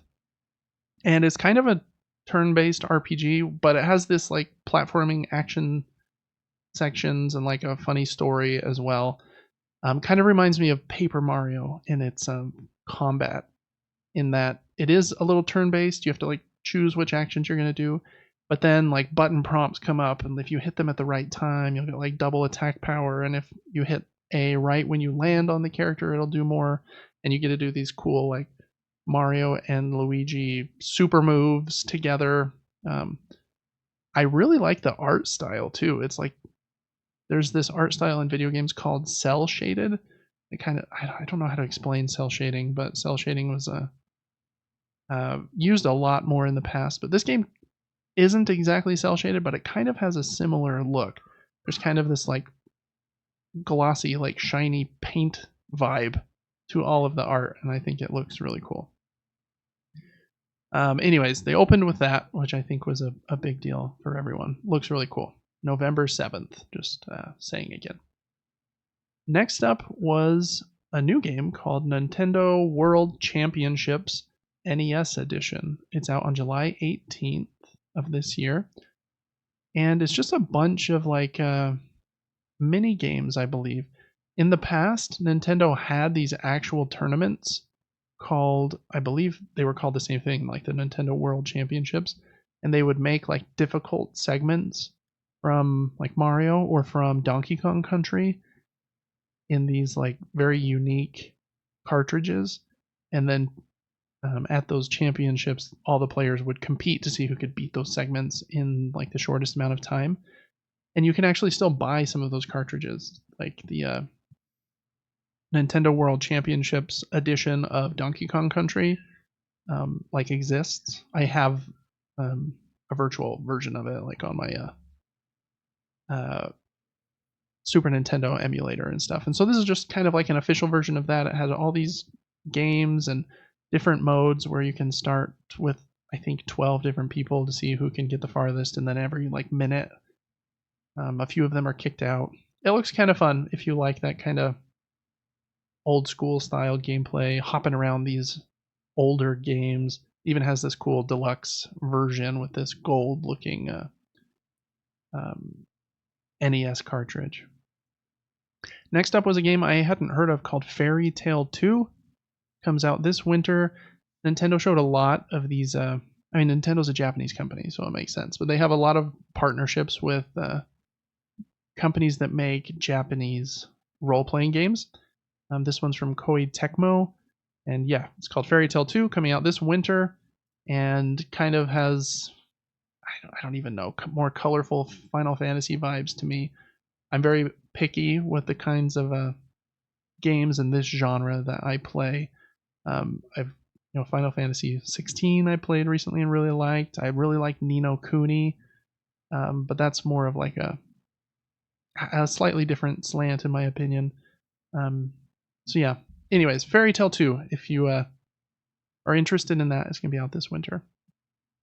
Next up was another one, kind of in a similar vein, called Fantasian Neo Dimension. It was made by the creator of the Final Fantasy series. I think he's the director. And again, it looks like a Japanese role-playing game. Some cool art in the game. I think it's a turn-based RPG. And yeah, that's about all I know about it. Looks kind of a standard JRPG fare in my opinion. There's some big bad guy, cool art, lots of turn-based fights. Next up was an update for Nintendo Switch Sports, and it's a free update that's coming out this summer, and it's adding a new sport, and that sport is basketball. I think there were 2 modes, 2-on-2, you can play against the computer, and 3-point shooting contest, and then I think you can play both of those modes online as well. And so it uses motion control from the Joy-Cons, which is I wonder how well that tracking works, but it looks like it's timing based. You like lift it up to start your shot and then push it all the way forward to take the shot, and it's probably based on where you are in the character's jump, to like your accuracy level, I would imagine. But anyways, there are online 2-on-2 matches. I'm guessing you probably do use the joystick as well to move your character, but then do those motions to pass and shoot. So hopefully that's cool. Sometimes their Nintendo's simple takes on those sports can be very fun. So hopefully that one's a hit and not a miss. This next game I thought looked really cool. It's unfortunately not coming out till 2025, but it's a very colorful, what looks like a Metroidvania game to me, with these cool pastel colors. A little hard to tell exactly what's going on, but you play as this kind of spark electric like character with this kind of big light eyeball at the front of their head. And you're going through this very cool world. It's called Mio Memories in Orbit. I don't think I said that correctly. So it's probably Mio, then like a colon, Memories in Orbit. But it looks like it's pretty fast paced, like combat, and then exploration in this kind of 2D Metroidvania game. And it looks like there's some cool boss battles, kind of similar to something like Hollow Knight or Mega Man, where you get in the boss room, the door closes, and then you've got this big fight. So it looked pretty cool. Next up was an update for Disney Illusion Island, It's a free update that was available the same day that this direct aired. It aired on the 18th, Monday morning. And this update, what did I write? I don't know exactly what it even added, to be honest, but this is a colorful like Disney game where I don't even know. It looked like there was some platforming and some solving like simple clues by connecting dots. I have not heard really anything about that game, but there it was. Next up was a game that looks like it's very much going for the Animal Crossing vibe, called Hello Kitty Island Adventures. This one is also coming to other consoles and I think PC. So this one might end up being a hit since Animal Crossing is not on other platforms. If it's as good as Animal Crossing was. That one kind of hit at the perfect time right when COVID started. And so basically everyone was playing Animal Crossing because they were stuck at home, I guess. And yeah, it looks like it has cool art, could be fun. Next up was a game that gave me very nostalgic vibes. There's a Looney Tunes game called Wacky World of Sports, and it says 4 sports on the game. I saw basketball, tennis, and soccer, but I didn't notice what the 4th sport was. There's soccer. I just saw tennis and basketball. So I don't know. Maybe Devin can find the 4th one while he's scrubbing through. But when I was watching, I was like, I don't see this. It's out this autumn. It's also coming to other platforms as well. I'm sure that you can find out what the 4th sport is if you Google it. I just ran out of time, I guess, during my prep. But game looks pretty cool. I remember we had a Looney Tunes like fighting game where you would fight each other, kind of in 3D Super Smash Bros. Style, and like smash each other with TNT and anvils and stuff. Growing up, and I love Looney Tunes, but they generally have not had like a great video games, I don't think, except for the couple on the Super Nintendo I liked. But that was a long time ago. All right, next up was a free update for Among Us. The note I wrote here was that there are new imposter roles and new crewmates. So if that means something to you, which I'm sure it does, because lots of people play Among Us, then look forward to that. It was available, did I say that same day, I think? Yeah, update should be already available when you're hearing this. I've never played Among Us. I think it kind of requires like a big group that is willing to get online and chat together. And you know, we've already talked about this. I don't have that many friends, so I don't either. Next up was a game. Definitely looked like it was going for Pokemon vibes, but I was really surprised. Instead of like catching these creatures out in the wild, you're farming, and you farm these plants, and then you harvest the plant, and the plant turns into the animal, which is very, very odd. It's called Farmagia, I think. And yeah, it kind of looks like it could be fun. It's mixing like farming with Pokemon with Pikmin, because then you do these fights where there's like 30 of these animals all around you, and you like command like, okay, 15 of you go over there and fight that guy, and the rest of you go over here. So I don't know. Maybe that is a blend of games that could be fun. Kind of has a okay looking, again, kind of very Japanese styled art. But I thought that was very unique. I haven't seen a game that tried to be all of those things at once.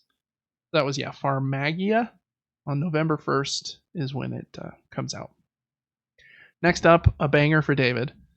This is a remake. Well, it's just a HD version of Donkey Kong Country Returns that came out on the Wii. It's also including all of the levels that were exclusive to the 3DS version. So those will be levels I haven't played before.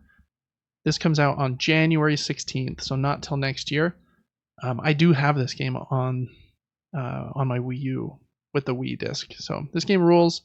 I love Donkey Kong Country is my absolute favorite set of platforming games, which says a lot because Super Mario World and Super Mario Wonder and other 2D Mario games are like incredible as well. But there's just something about DK and his buddies that gets me for some reason, and I think I like how extremely difficult they usually get. But anyways, if you like Donkey Kong Country, look forward to that one in January. You've played this game before, right, Devin? I've played at least some of the new Donkey Kongs, but I'm not sure which. Like the Frozen World one. Yeah, that one's probably even better. That one they've Mm. already put on Switch, but yeah, this one's good too. It's not as good as Tropical. What the heck is that Frozen one called? Tropical Freeze? Yeah, Tropical Freeze. I think that one's rules. Love Donkey Kong Country. Next up, these had been rumored for a couple of weeks, I think, beforehand, but Dragon Quest III is getting what they're calling an HD/2D remake. So it's high definition, but still keeps like the 2D pixel art for the characters. It actually looks really cool, I think, the art style with the 2D pixel characters and then a 3D world. It does, yeah. I've never played a Dragon Quest game. They kind of came out and started around when the original Final Fantasy games started. Very much like an old school JRPG. Lots of random battles and grinding to get level up so that you're ready for boss fights and stuff. And I haven't historically been into turn-based games. I've said that many times, but I don't know. Maybe I would try something like this. I'm not 100% sure. I think this would be a bigger hit for people that love Dragon Quest. I'm sure this was like a big deal because Dragon Quest is a series that's still going on. I think they're on like Dragon Quest 12 or something now. So, anyways, if you like Dragon Quest 3 HD 2D remake will be out on November 14th. And I'm not exactly sure why they did it this way, but Dragon Quest 1 and 2 HD 2D remake is coming out in 2025. And I think the creator said that we recommend people play them in that order. Dragon Quest 3 and then 1 and 2. So I don't know why. The Dragon Quest games I've heard are kind of split. They'll do a trilogy. Like 1, 2, and 3 are a continuous story. And then 4, 5, and 6, and then 7, 8, and 9. So I think these are one story of, this guy, Erdrick. So if you want to have the full Erdrick experience, the third game will be out this November, and then the first and second game, completing Erdrick's story, will be out next year. I do love the way the slimes look. That Dragon Quest slime plushie that the creator there is holding, very iconic character, for sure. All right, next up, the note I wrote on this next one is very crummy graphics, but maybe the video was buffering. I did watch it live on YouTube. But it is called Funko Fusion. You play as a bunch of Funko characters. I think they said there were over 30 Funko characters you play as in these different funky scenarios. I didn't think it looked very good, unfortunately. I do have a couple dozen Funkos from the days when Funkos were the hot thing. But I don't know. I don't know if this... Do you have He-Man or Five Nights at Freddy's? I've seen both of them. Yeah, I don't have those Funkos. Wonder if I have any of them that are in this trailer. Who's that? Luke Skywalker? That's what I'm thinking. Chucky? Is that Chucky? Yeah, I don't have either of those. That's one I would get. Yeah, Devin would have a Chucky for sure. That game is out on September 13th if you want to play Funko Fusion. Next up, they had a montage of 4 games that they were calling their Spooky, Silly, and Strategic montage. Luigi's Mansion 2 is getting an HD remake. We already knew this. It is coming out next week on June 27th. So this was just another trailer for that. Luigi's Mansion is such a fun series. I've only played the first one and the third one, so I'm very excited to play the second one, actually. And I'd love to play the 3DS ones at some point. Hopefully they'll come over too. After the Luigi's Mansion trailer was a game called Little Denpa Men. It's coming out on July 22nd. The note I wrote here is weird RPG mixed with Animal Crossing with these colorful dudes with freaky faces. I don't even know how to explain this game, but I think that's a okay way of putting it. You build this Animal Crossing world, and you play as this like me-looking character that is wearing like a, what would you call that? A one-piece Teletubby outfit? Pajama Teletubby outfit, yeah. Very weird. Next up is Metal Slug Attack Reloaded. I really like Metal Slug. Some of those games are so fun, like the older ones. This is kind of a newer take on or a new genre, I think, with Metal Slug added in. It's a deck builder where you have to choose kind of your deck or the characters you're taking into these fights. And then I think it's an auto battler where you like choose when the characters maybe come in, or maybe your deck is shuffled and then they randomly come in or something. It's available today. And when I say today, I mean Monday when the show happened. Then last up was another look at Darkest Dungeon 2, which comes out on July 15th, 2024. I fell off the first Darkest Dungeon just based on how extremely difficult it was.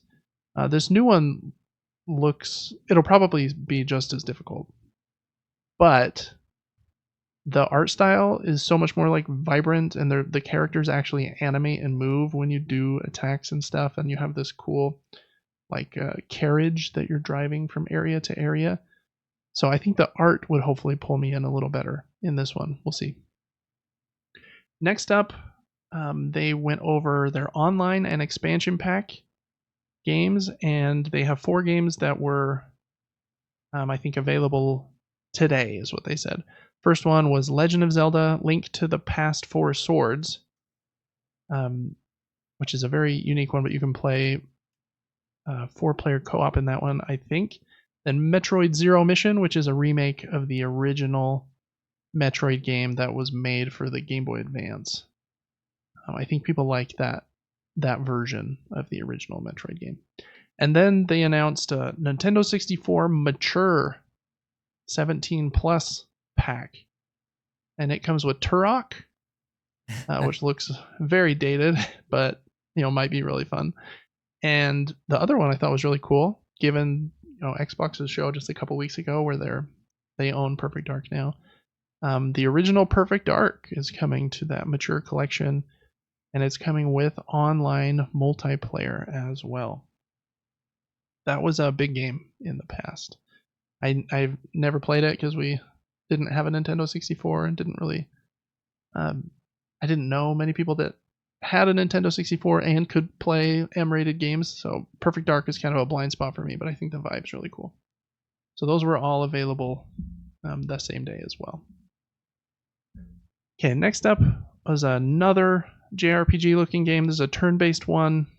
It's a tactical turn-based RPG, kind of chibi art, I think is what they call it, where the characters kind of have big cartoony heads during certain segments at least.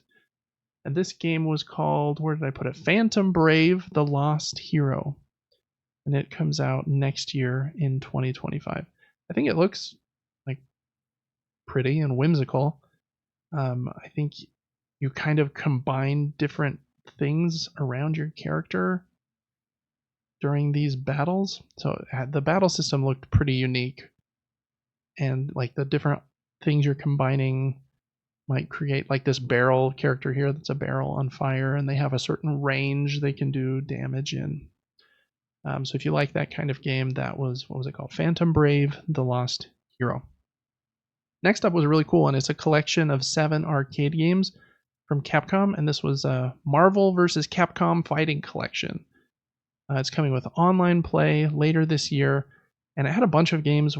I think Marvel vs. Capcom 2 is listed here, and then there was one game that was based just on, the Punisher here is like a brawler similar to like Double Dragon or something.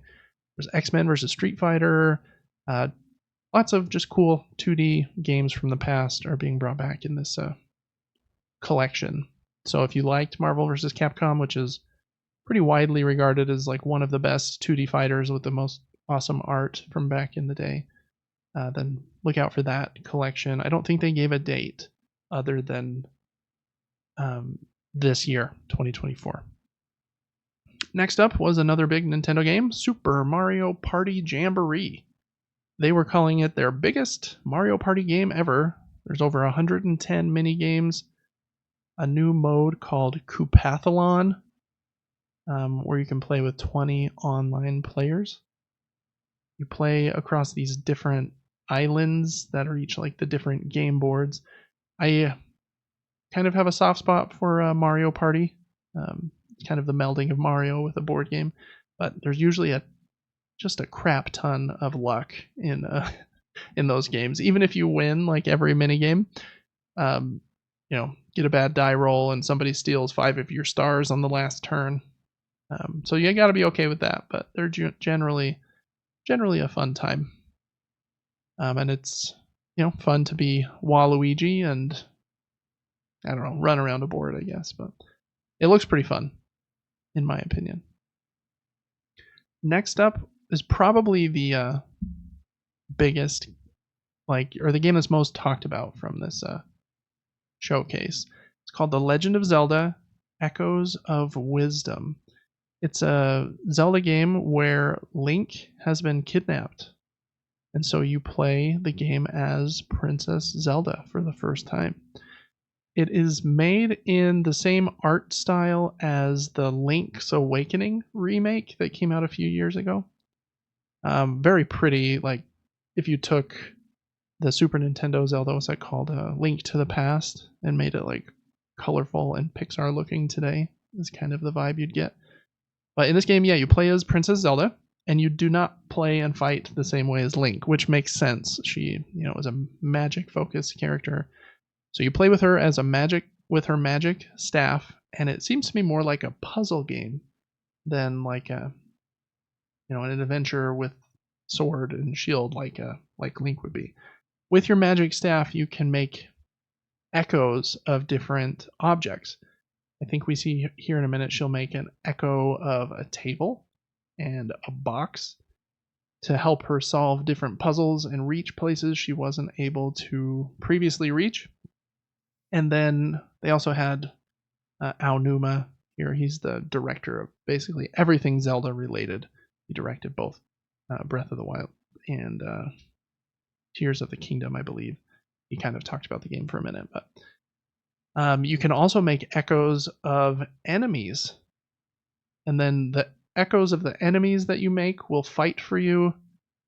So very unique mechanics that they've built specifically to play a Zelda game as Zelda, as opposed to just giving Zelda a sword like Link has, which I think is cool. If they were going to make a game where you play as Zelda, I'm glad that they made it different. And I personally love this art style, but I know it's probably a little controversial. I bet a lot of people would love it to be a Breath of the Wild art style, but I like a good top-down Zelda game, and here she is making those echoes. These are pretty simple examples here, making the table echoes, but it seems like there's quite a bit of creativity. They mentioned that with this ecosystem, they were hoping that everyone that played the game would be able to have a slightly different experience, solve puzzles, and do fights differently than other people did. There was an echo of a bed, a cube of water that she used for like swimming up.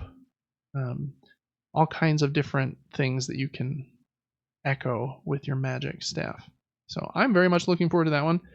It is out on September 26th of this year, which isn't too far away.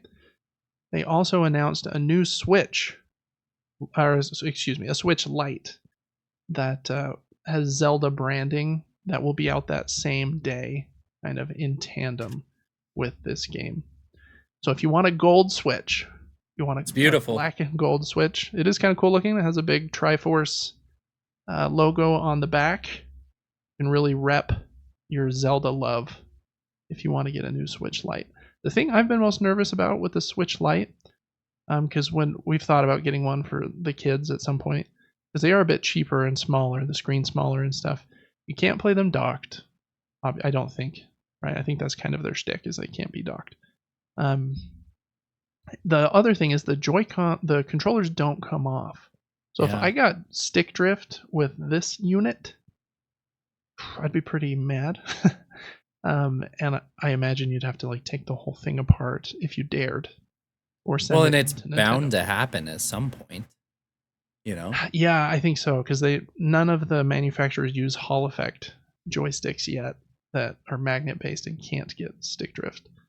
They all use the traditional ones. So I'm hoping that in the Switch 2, PlayStation 6, Xbox Series Y, that they all convert to Hall effect sensors.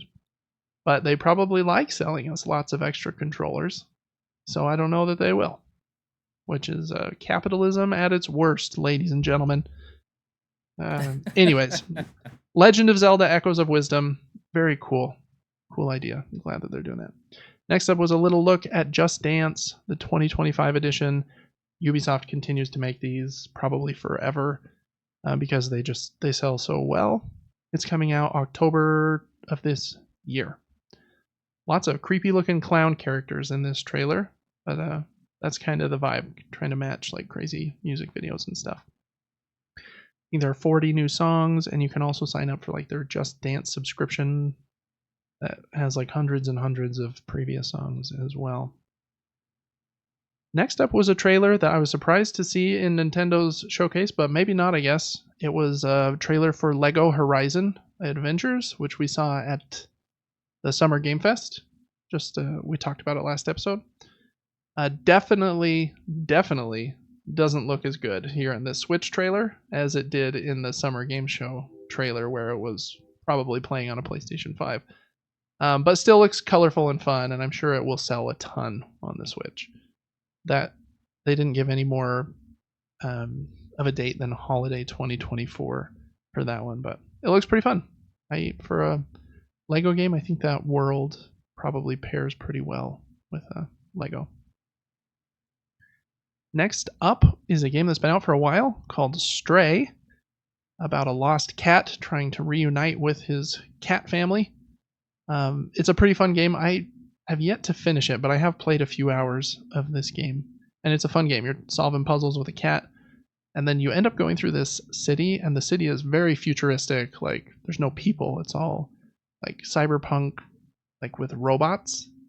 And so you have to like avoid some robots, you get this little robot friend that helps you solve some puzzles and stuff, all with kind of the goal of getting back to your cat family. It's been out for a couple years, came to Xbox, I think, like a year after it came to PlayStation, and it's finally coming to Switch. It is out this holiday season. So if you like fun little puzzle games or cats, that one will probably be a hit with you. Next up was a trailer for Tales of the Shire, a Lord of the Rings game, which comes out holiday 2024. We've already seen a trailer for this game, but this was just another one that kind of went over the things you can do in the game, fishing and cooking and throwing dinner parties for your friends. I'm hopeful anytime there's Lord of the Rings in the title of a game, that's going to be great, but this looks very much like a not David game. I don't know yet for sure, but is that the vibe you get from it too, Devin? Yeah, I wish that I liked different types of games. Because there's a coziness to this. You know what I mean? Yeah. It's like, this is nice. People would enjoy watching this be streamed. But sometimes I struggle with these things. I don't know. It could be amazing. I also love Lord of the Rings. And high hopes for it, but I don't know. Yeah, that's kind of how I'm feeling. I generally like a game to either have like I need it to have like good gameplay usually, like something action packed. I'm doing something cool. Very picky with games that try to be just the cozy simulator. All right, next up was a new collection of Ace Attorney games. I've talked about a couple of these a few weeks ago maybe. They are very fun. You're solving criminal cases. Some of them are very wacky. You go in the courtroom and say objection a lot, and then you have to like present evidence, find evidence at these different crime sites and stuff. They're a good time if you don't mind reading quite a lot of text.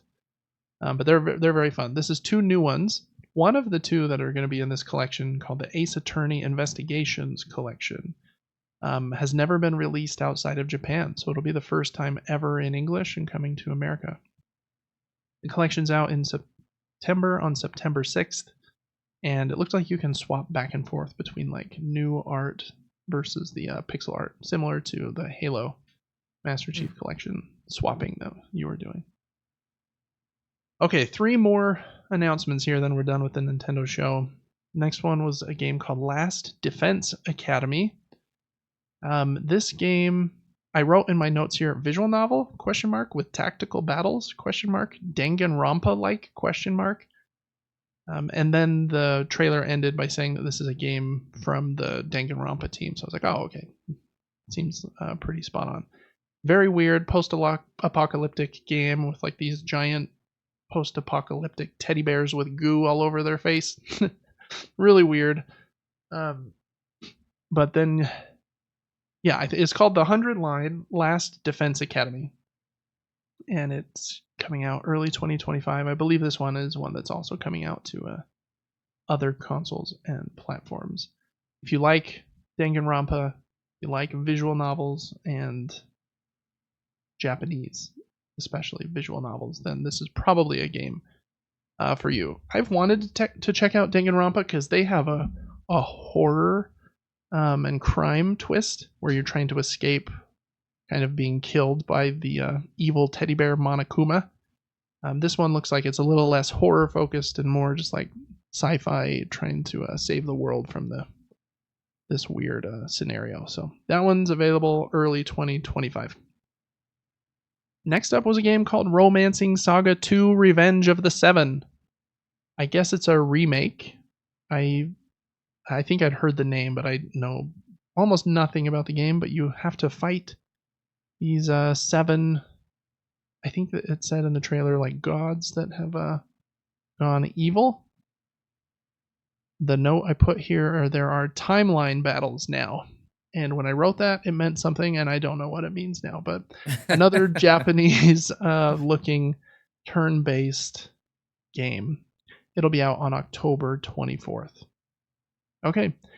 And then probably the second, well, this and the Zelda game. I mean, Nintendo had a lot of good stuff in this presentation, but this is another big one. They ended with a look at a new Metroid Prime game, Metroid Prime 4, which I think was announced 7 years ago and has been in a bit of a development hell, is what they usually call it, where the team that was on it, they kicked off, and then they put Retro Studios on it. Retro Studios is the company that developed Donkey Kong Country Tropical Freeze. And I think Retro maybe did some of the Metroid Prime games in the past. So a good team.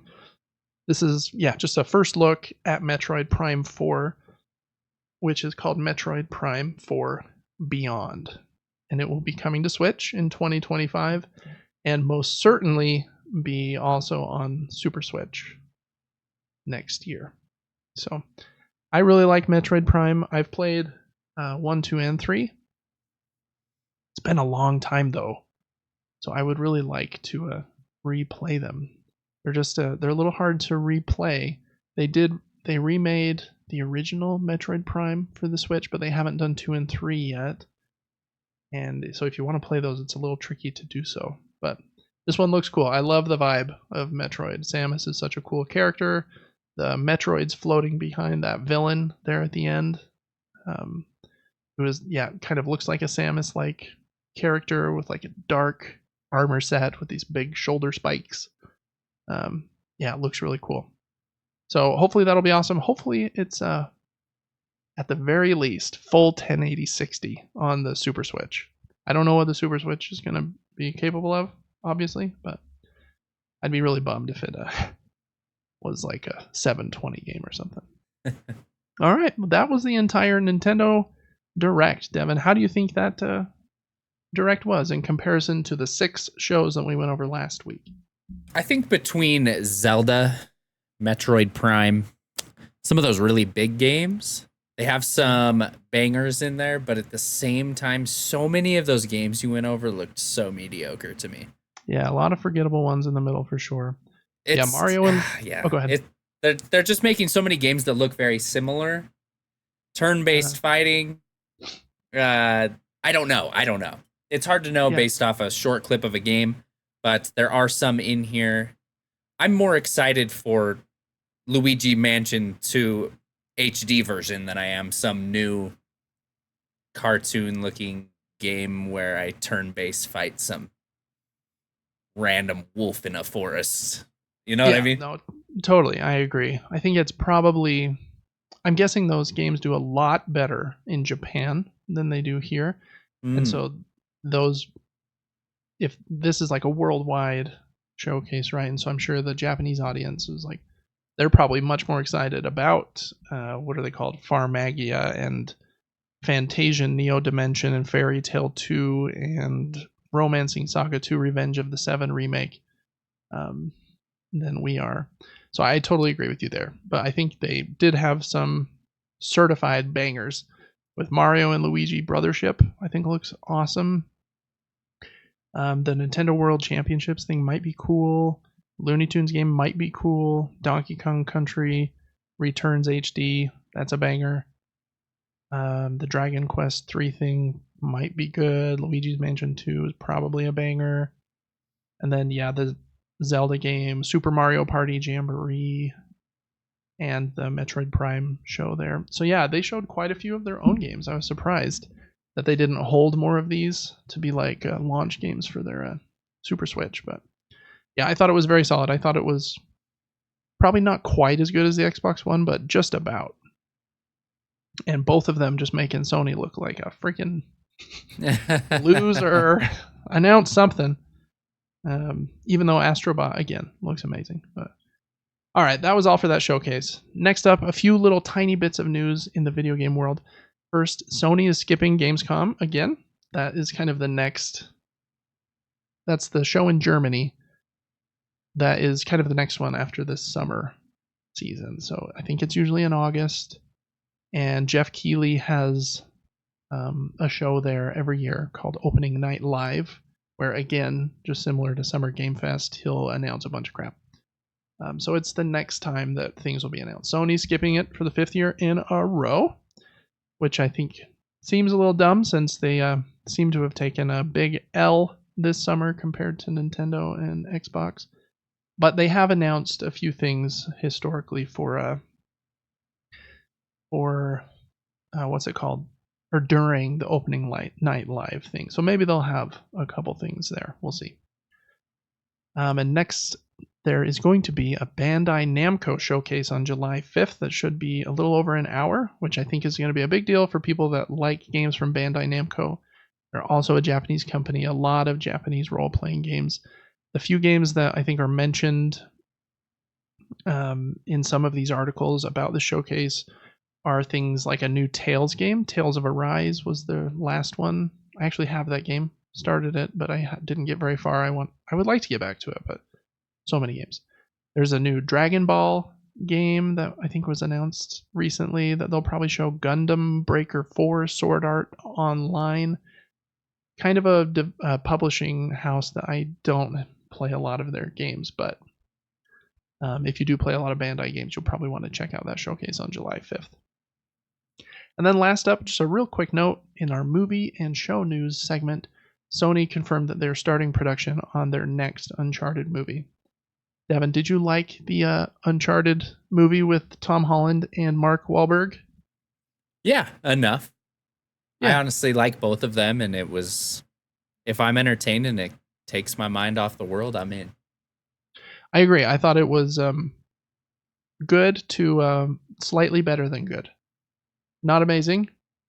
Some of the parts are a little ridiculous with the helicopters lifting those giant pirate ships through the air for like 20 minutes. But, Uncharted kind of has some ridiculous moments, so it wasn't too out of pocket. But hopefully, just like Uncharted 2 kind of sent that franchise into like the upper echelon of games, maybe this Uncharted 2 movie can do the same thing for the movies. We'll see.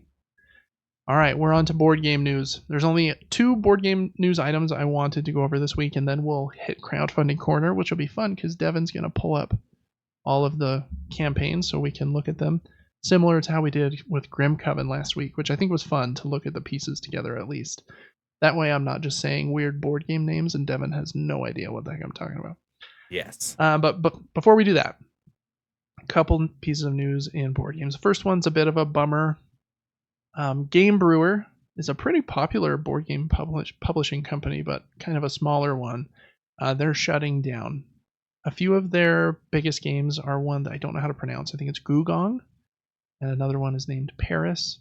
I have one game from them called Oak, which I actually showed it on the podcast probably a month ago in like most unique board game pieces. We were talking about that at the end of one of the episodes, and it's the game where you have the meeple and then you upgrade them to like an elder of their tribe, and you can put one of 8 different like pieces on top of the meeple to make them one of 8 different types of elder.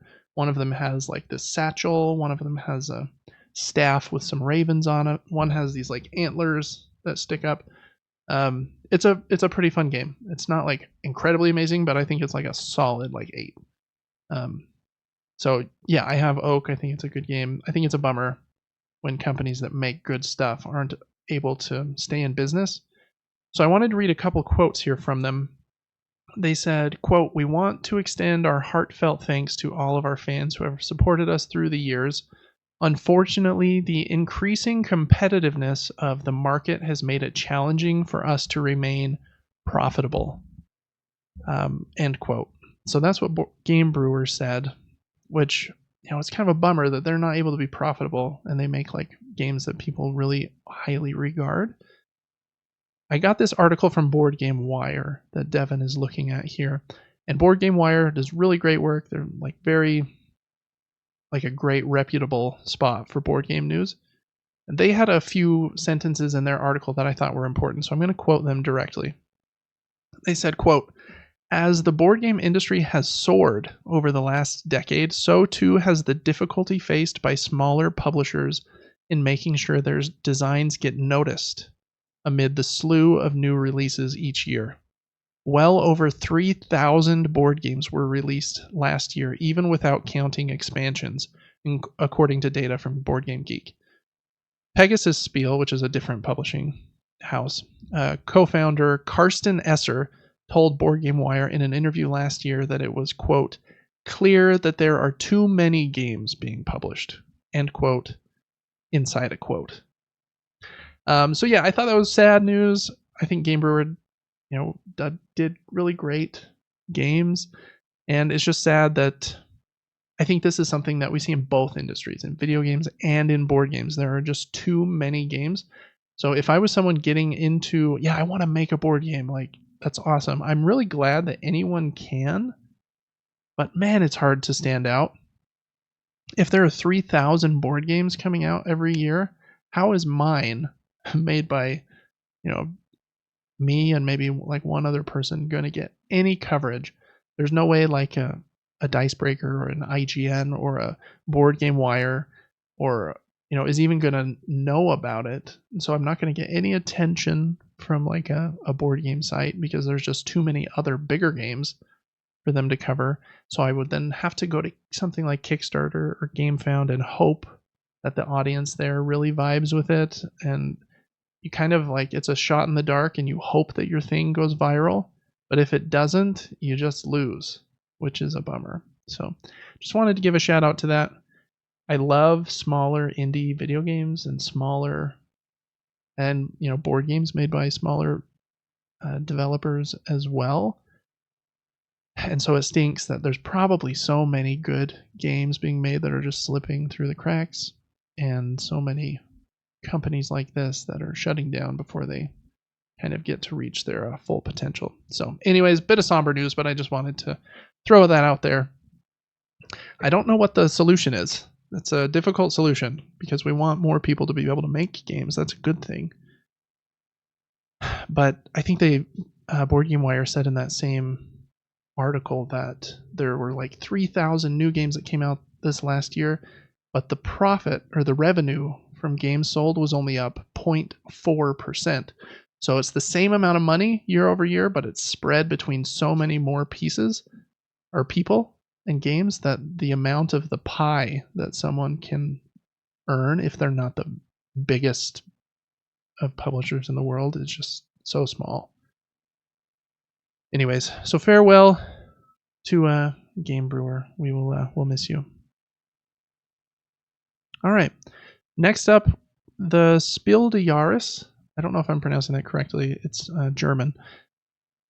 This means Game of the Year, and there is a jury of German game critics. Kind of similar. I mean, it's probably not similar, but it reminds me in my head of like the Oscars, where there's an academy of like movie critics that nominate movies and then decide on who wins like best actor and best movie.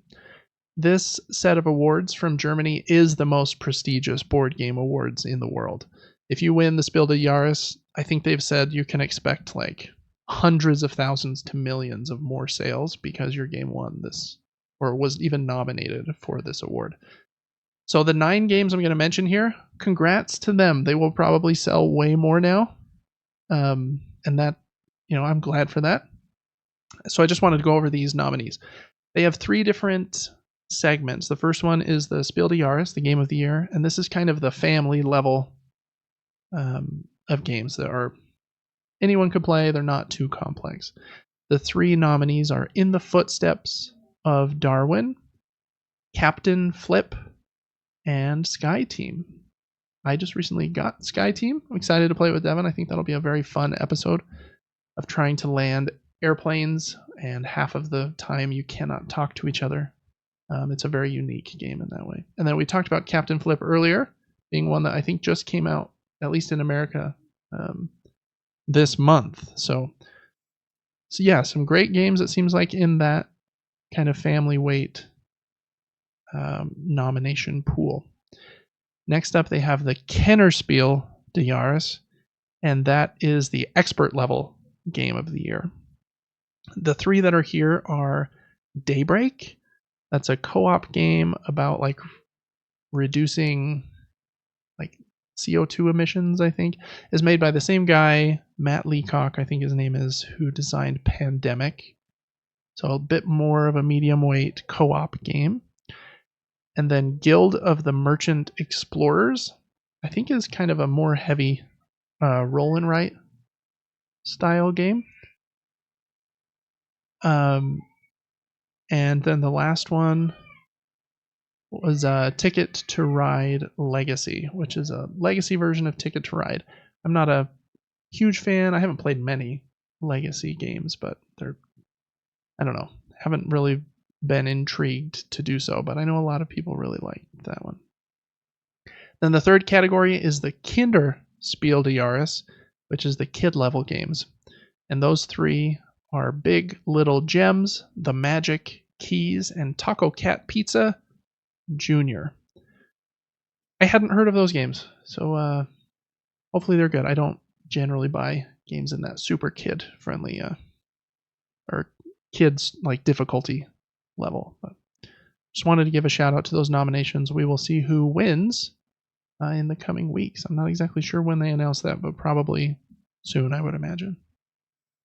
All right, next up we got Crowdfunding Corner.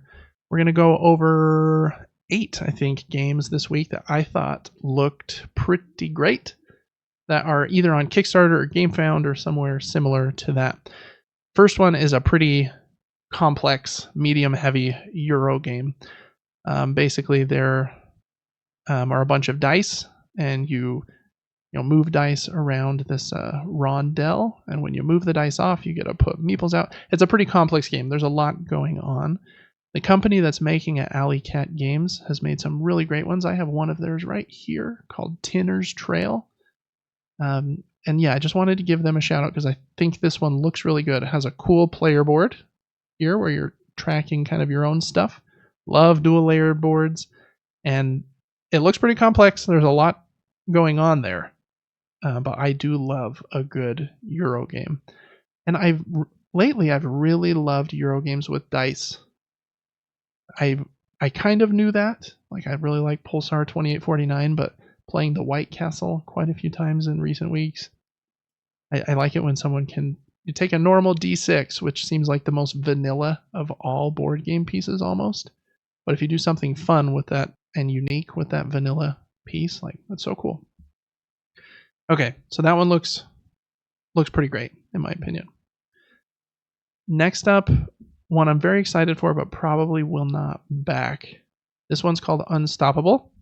It's from Renegade Game Studios, and it's in their Solo Hero series. I love this series. I have 3 games in their Solo Hero series right now. I have Proving Grounds, which Devin also has. That one is a dice rolling game where you trying to defeat like these gladiators. I have Warp's Edge, which is a bag building game. And I have Wreckland Run. This one is their newest one. And man, it looks really cool. It's a deck building game that comes with hundreds, I think, of cards. But the cool thing about this one is, so a deck builder, you're trying to build like a better deck. So you're trying to purge your bad cards and get better cards, upgrade your deck, basically. In this one, the cards are not just a single, like, regular card. It comes with 110 sleeves, and you'll be combining cards. There's some like GIFs and images on this page, Devin, if you scroll, I can't remember if it's up or down, but that show the cards layer together. So you'll put like 3 or 4 different cards in a single sleeve, and then that will be your new card. So you can kind of like mix and match and upgrade your cards in order to make your deck as custom as you want. I think that's such a cool idea. It's not the newest idea, but doing it to this extent with those cutouts is probably the most, like, I don't know, like a detailed way that I've seen somebody do that. So I really like this Solo Hero series. The reason I say I'm not going to back it, I think, is I don't know. This one is very expensive on Kickstarter, in my opinion.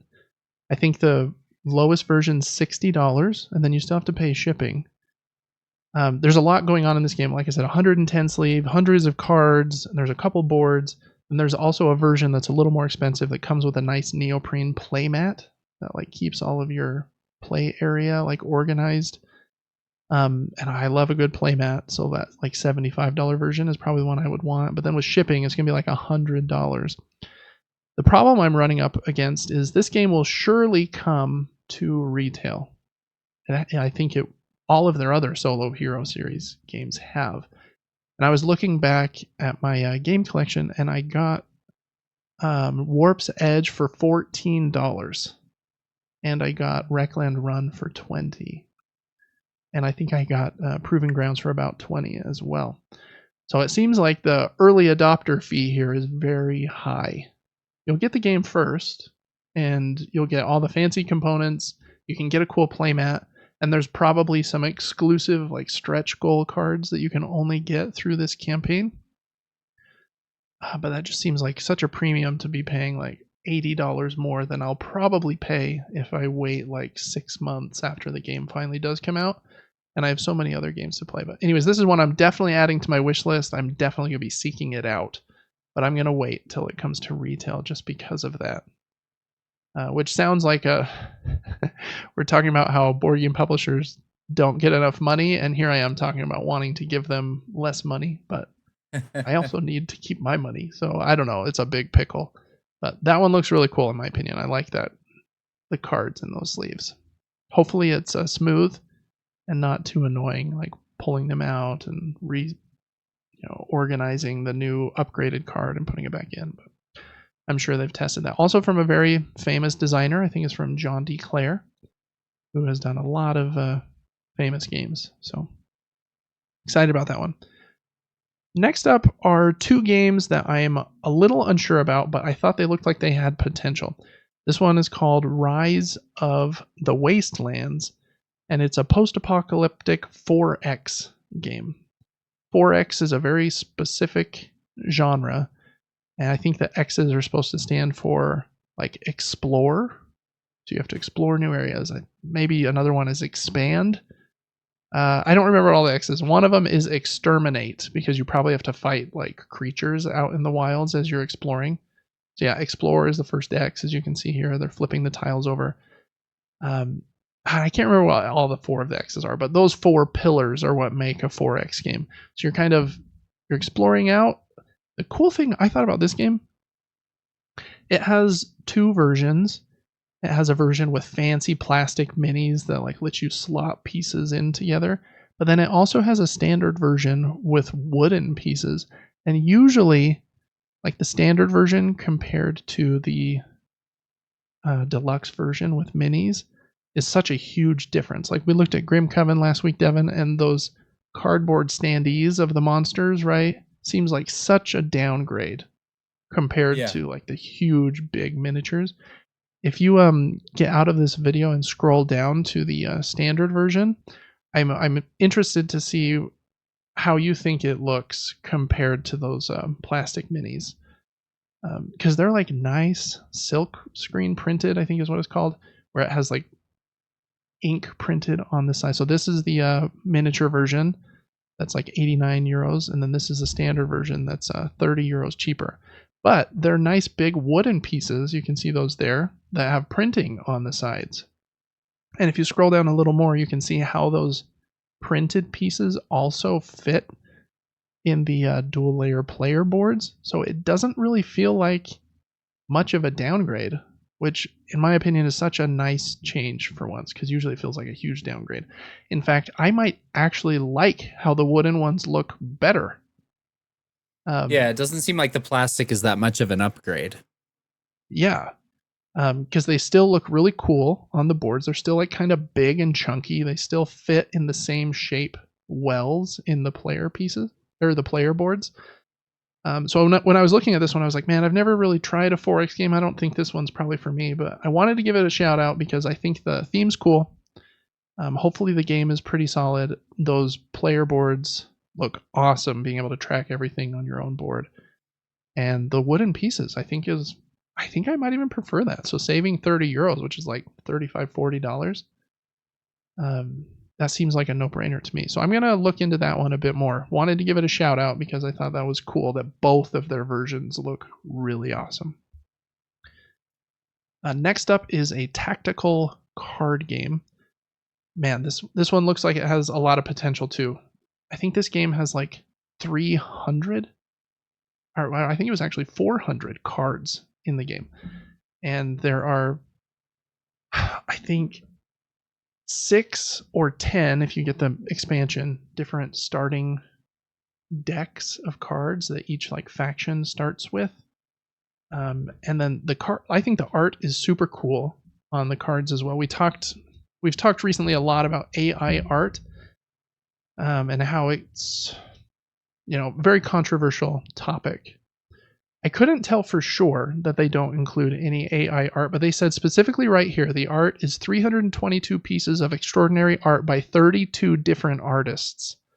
I thought that was such a cool approach to take. They probably contracted out with like, hey, to these different artists, can you make us 10 pieces of art? And can you make us 10 pieces of art? This is what we want you to do. And you'd be a little nervous doing that with so many different artists that like, okay, the style of this game is going to seem very incoherent if we have 32 different artists making the art for the game. But in a sci-fi world like this, I think it actually looks like it would go together just fine.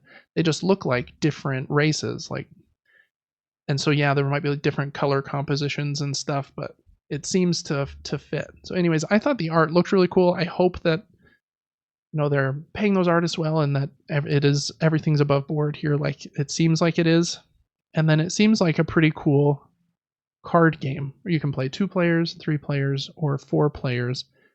And there's so many cards, and you start each player deck starts with like 30 unique cards, so you start from like a very asymmetric like starting point.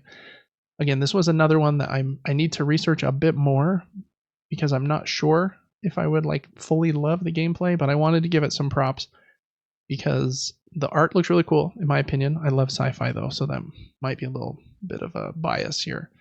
Tons of cards, seemed like a pretty good value.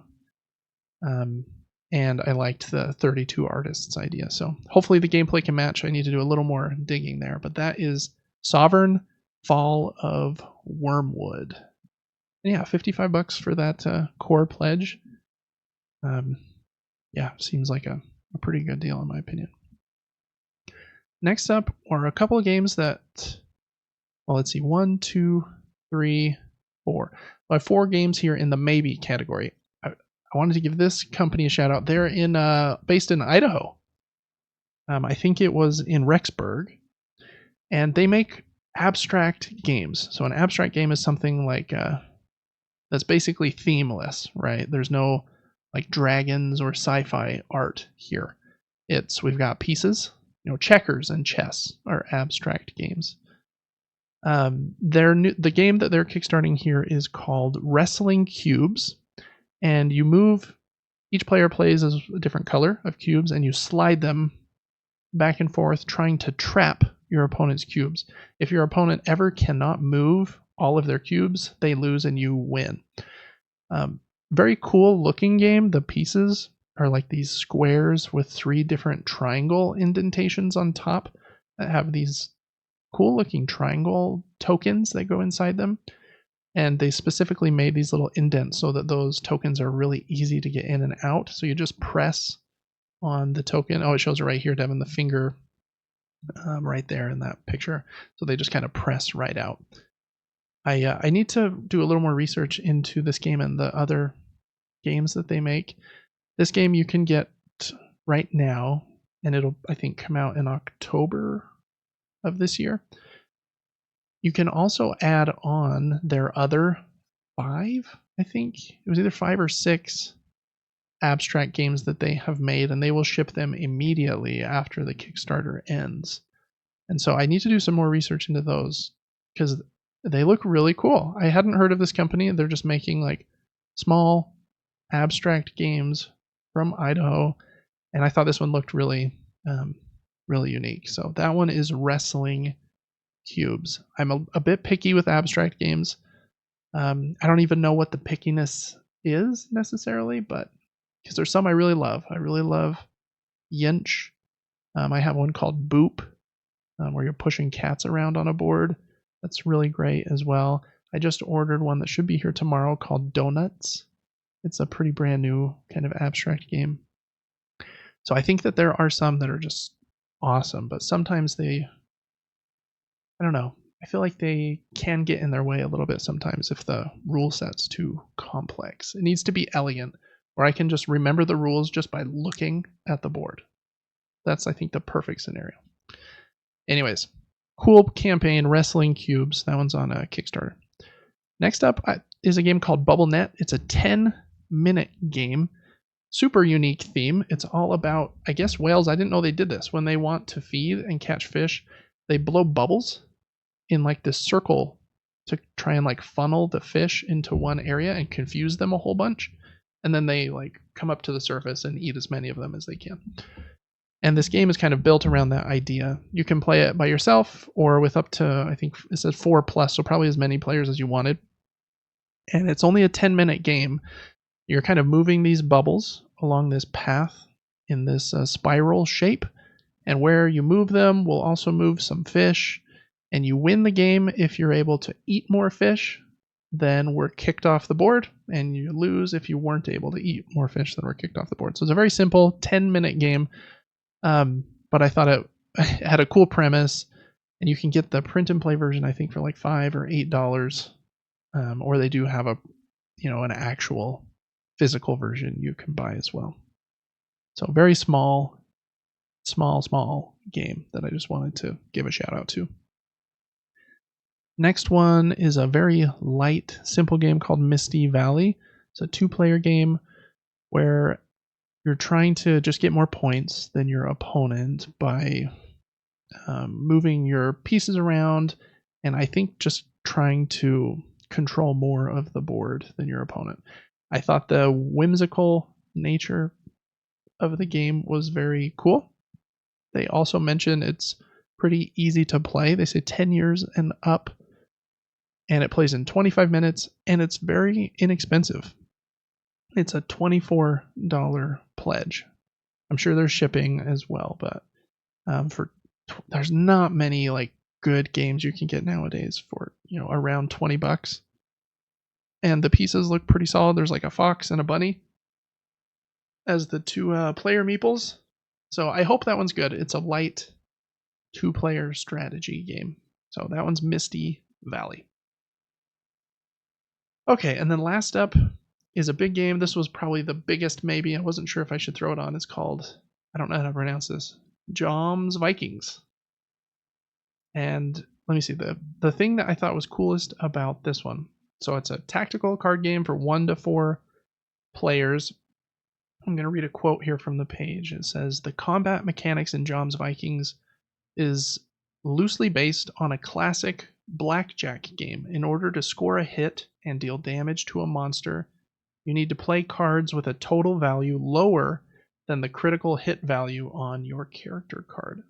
So it seems like it has some push your luck there, like blackjack, where you're wanting to play out a certain number of cards to get as close to 21. In this case, it's not necessarily 21, it's whatever the value is on your character card, without going over 21. And so I thought that's a cool idea to take something that basically everybody knows how blackjack works, at least in some level, and then turned it into a bit of a bigger game. It also has two different versions. One just has standees for the player characters, but even that standee version does come with one miniature for like the big boss character. And then the more fancy version comes with miniatures for every character player. So again, another one I need to probably watch some gameplay videos of to see what does the minute to minute gameplay look like. But a cool idea taking that blackjack component, I think. All right, Devin, that was a bunch of games. What did I say? 8? That was 8 games there that we went through pretty quick. Of those 8, which one is your crowdfunding corner pick of the week? Probably if Sovereign plays good, I choose Sovereign. I think that's a good choice. So you like the art style of that game as well. I did. I saw all the cards next to each other, and even if it's different artists, they all just meshed well. Like it's cool. Yeah, I agree. Yep. I think sci-fi is a good genre to do that 32 different artists test in. Yeah, truly. Because it doesn't matter so much if they look slightly different. Cool. Last up in crowdfunding corner, I just wanted to do a last call, which I usually do for projects before they're about to end. I think Grim Coven ends next week, maybe. And so here I wanted to show you just some of the things that they have updated. They've been doing a lot of campaigns do this. They'll have either stretch goals or updates every day or two, so that maybe they'll add new things or something so that you continue to be excited about it. And so if you scroll down from here, these are all of the things they have added. So day 1, they added this graveyard dragon, which you already saw him last week when we went over him. He's a huge piece that he takes 2 hexes because he's so big. He also takes 2 years to paint. Yeah, he does look like he would take a bit. I want to come back to one other question for you about this campaign, but let's continue what we're doing here first. And then I think on day 3, they had a choice. They've been doing these votes where they will sometimes present 2 things and then let the backers vote on which one they want to include. I don't think they did this day, actually. Well, maybe they did, but this one is a... scroll up just a little bit. I think it's a new hunter. The Death Jester. I believe it's, a new hunter. So they added this new hunter on day 3. I think on days 5 and 7, it was a vote on which new enemy to add. Yeah, so this is an elite enemy. That's amazing. The frog. Yeah, super cool frog. Very creepy looking. And then the next one, I think, was maybe also... He might not be an elite. He might be an actual boss. But he's called the Devourer. Also very eldritch and cool looking. And then, what was day 9? I can't remember. It was... just a variety pack, so that I think it adds a bunch more variability for the bosses. I think that one's just included with each pledge. Then day 11 was a new set of hunters. This one's called the Doll, and I think the Doll is a couple of hunters mixed together, and then they can split apart, because I think it shows 3 or 4 miniatures for this one hunter here. So he must be able to split apart in some way. The piece doesn't actually split apart, but the character in the game can split into.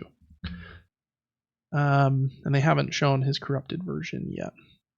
And then day 13 will be coming soon. So they've been doing some fun stuff over here. They continue to I mean, it's a very common thing for people to feel like they're getting value to continue to add like little updates every couple days of things that were probably already going to be in the game, but it makes you feel better. Like, oh, they added this now. My pledge even. Oh, they added that.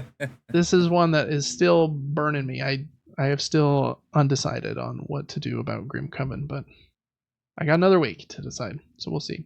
So that was the last call. If you want to back a very expensive, but what seems to be a very big game based on Bloodborne with creepy monsters and boss fights, and Grim Coven, I think, is live for another week-ish. All right, that was Crowdfunding Corner. Well, real quick, while we're here on Grim Coven, scroll back down to the Graveyard Dragon really quick. In this pledge, you can do two different shades of miniature, right? They've got the gray version, and then for like 50 extra bucks, you can get their Sundrop version. And I am a little confused as to what is gray and what is Sundrop. If you can even stop right here on these models. I thought this was the Sundrop version because it kind of looks like a sunset with like a splash of orange and dark highlights, in my opinion. But maybe this is just the gray. I'm not sure. Looks like they just have an Edison light sitting next to this model. That might be, yeah, what it is, and this is just the gray model. But if you click on stretch goal spotlight on the left in the Prattle, whatever this thing is called, actually below that, there's stretch goal spotlight down just right there.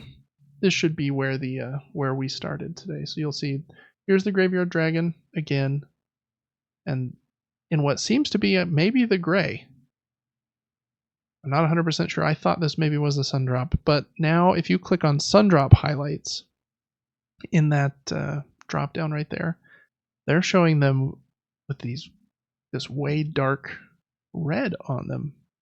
Oh, right, yeah. So I don't even know what I am. I imagine that the Sundrop is this darker reddish color, which looks really cool. It does, yeah. So I don't know. I was thinking maybe I could take the Sundrop off and just go with the gray if they look as good if they did up above. But you might be right. They probably have perfect lighting set up next to those pictures so that every like contour is shown really well. Yes. And that's probably not what it would look like on your table. It would look very much more gray. But anyways, Grim Coven, expensive big game. All right, that is almost it for our show today. We're going to end with just a couple of questions. Devin's going to pull up one more thing on the screen while I ask my question.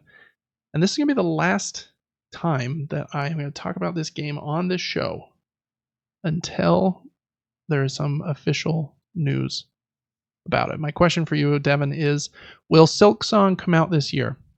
It was rated in South Korea back in April, but it has been now over 740 days since the last official update on the game, which was this trailer that was shown at Xbox's show over 2 years ago.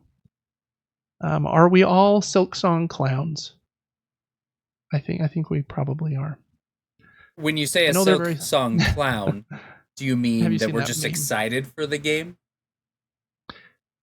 There's the meme online of the Hollow Knight sitting on the bench with like clown paint painted on his face, and I think it symbolizes online. Everybody posts it after almost every like showcase or event where Silksong was not in it, because we're all clowns for thinking that it's going to be at one of these events.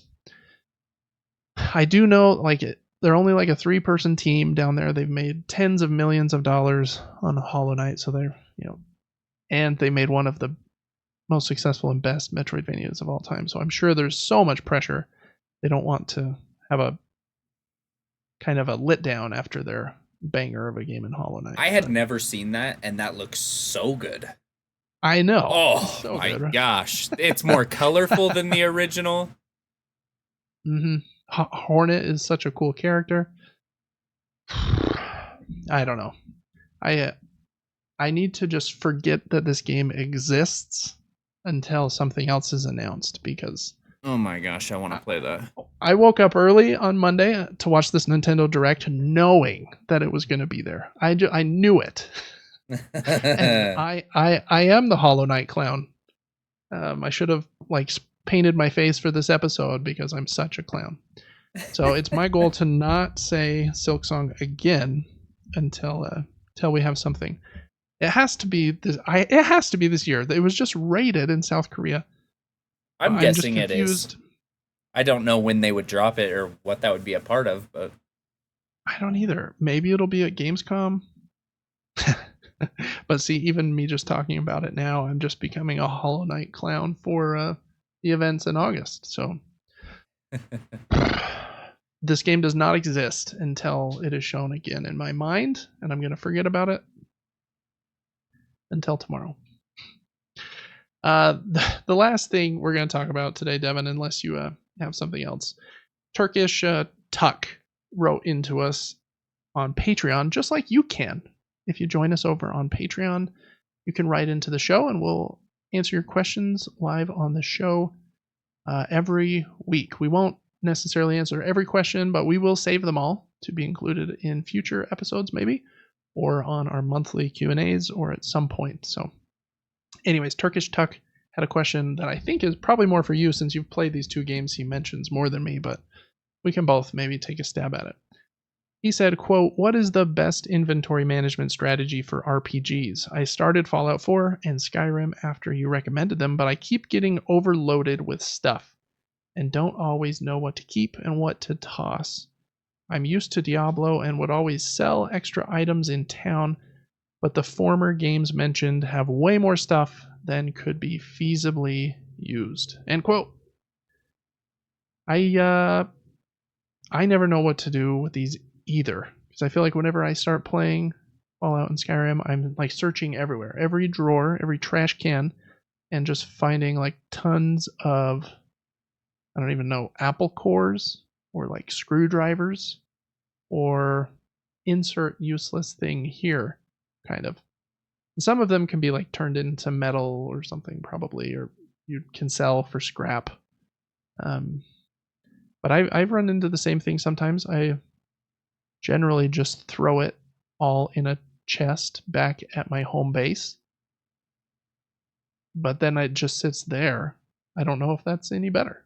What do you do with all this stuff, Devin? Yeah, I've played a lot of games like this, Dragon's Dogma, Fallout, Skyrim, and so many more. I think it all depends on the type of player that you are. For example, if I have a spell in my hand that can heal me, I don't need to collect items that can build health vials. You know what I mean? Some people are just like, collect everything, throw it here, and then you'll just never touch it again in that chest, like you said. Go purchase a house in this town for 20,000, and then you have unlimited storage there. And in my head, I'm like, I'm just going to create a build in this game, and if I have enough heals and enough ammo, or whatever else I need, I'm going to sell everything so I'm maxed out on currency. But if you're the type of player that goes for lore and that one special item that's impossible to get unless you collect the magazine corner from the one merchant here that needs to be purchased from someone on the other side of the map to unlock this special sword or something, then I think there are reasons to collect everything. And I don't know. I'm the wrong person to ask because I play games in such a weird way. Once I have my build set, I don't collect everything. I've streamed a lot of games like this, and everyone's like, "You need to collect the batteries. You've got to pick up the batteries. You got to pick up the metal scraps or the aluminum. You're gonna need it for your home base that you're gonna build." And I'm like, I'm not gonna build a home base. And so I don't know. If you're gonna get immersed in a game for 500 hours, then sure, buy a house and store everything. But if you're gonna get immersed in a game for 50 hours, sell everything that seems useless, collect money, and then you just have a lot of money. Yeah, I think that's a good way to think about it. I'm glad that there are options. You could take that kind of either direction, kind of branching just to match whatever play style you have. And I think that's probably the smartest thing to do, is to just focus on your build. Anything that isn't going to help your build, sell it. Yeah. Unless you're trophy chasing or looking for some specific unique thing that you saw on YouTube. Mm-hmm. That was a pretty good answer, Devin. I feel like you've got that down. That's probably what happens if you play Dragon's Dogma 2 and then Fallout 4 and Fallout New Vegas and Skyrim back to back to back to back. Yeah, at the end of the day, it came down to stuff. Came down to simplicity for me. I was like, this is just too overwhelming. I'm gonna narrow this down. I know the game provides a massive spectrum of things I can do, but I'm gonna narrow it down to the few things that I like and not worry about every piece of this. Yeah, cool. I think that's great advice. Turkish, I hope that was helpful. Let us know if you're still struggling with that, and we can talk about it again. But appreciate you writing into us. That is going to do it for our show today. Thanks so much for listening. It was a real fun time watching the Nintendo conference again as Devin scrubbed through that, and showing the games on the screen during Crowdfunding Corner, I think, is a blast too. So at least during some segments of the show, I do think that we'll continue to record at least Devin's screen. And maybe one of these episodes, his computer will explode during the episode, since he's recording like 7 things at once. That'd be awesome. Has like 75 Chrome tabs open in prep for all of them. So we're pushing that thing to the limit, but it can handle it. It's like it's a Lamborghini of computers, so it better be able to handle it. It's a bit ridiculous, yes. All right, well, make sure to check out the rest of our stuff on the Super Game Brothers YouTube channel, our Instagram, and what's the other one called? TikTok accounts. Check out my board game channel if you wouldn't mind. It is Gaming Top Down.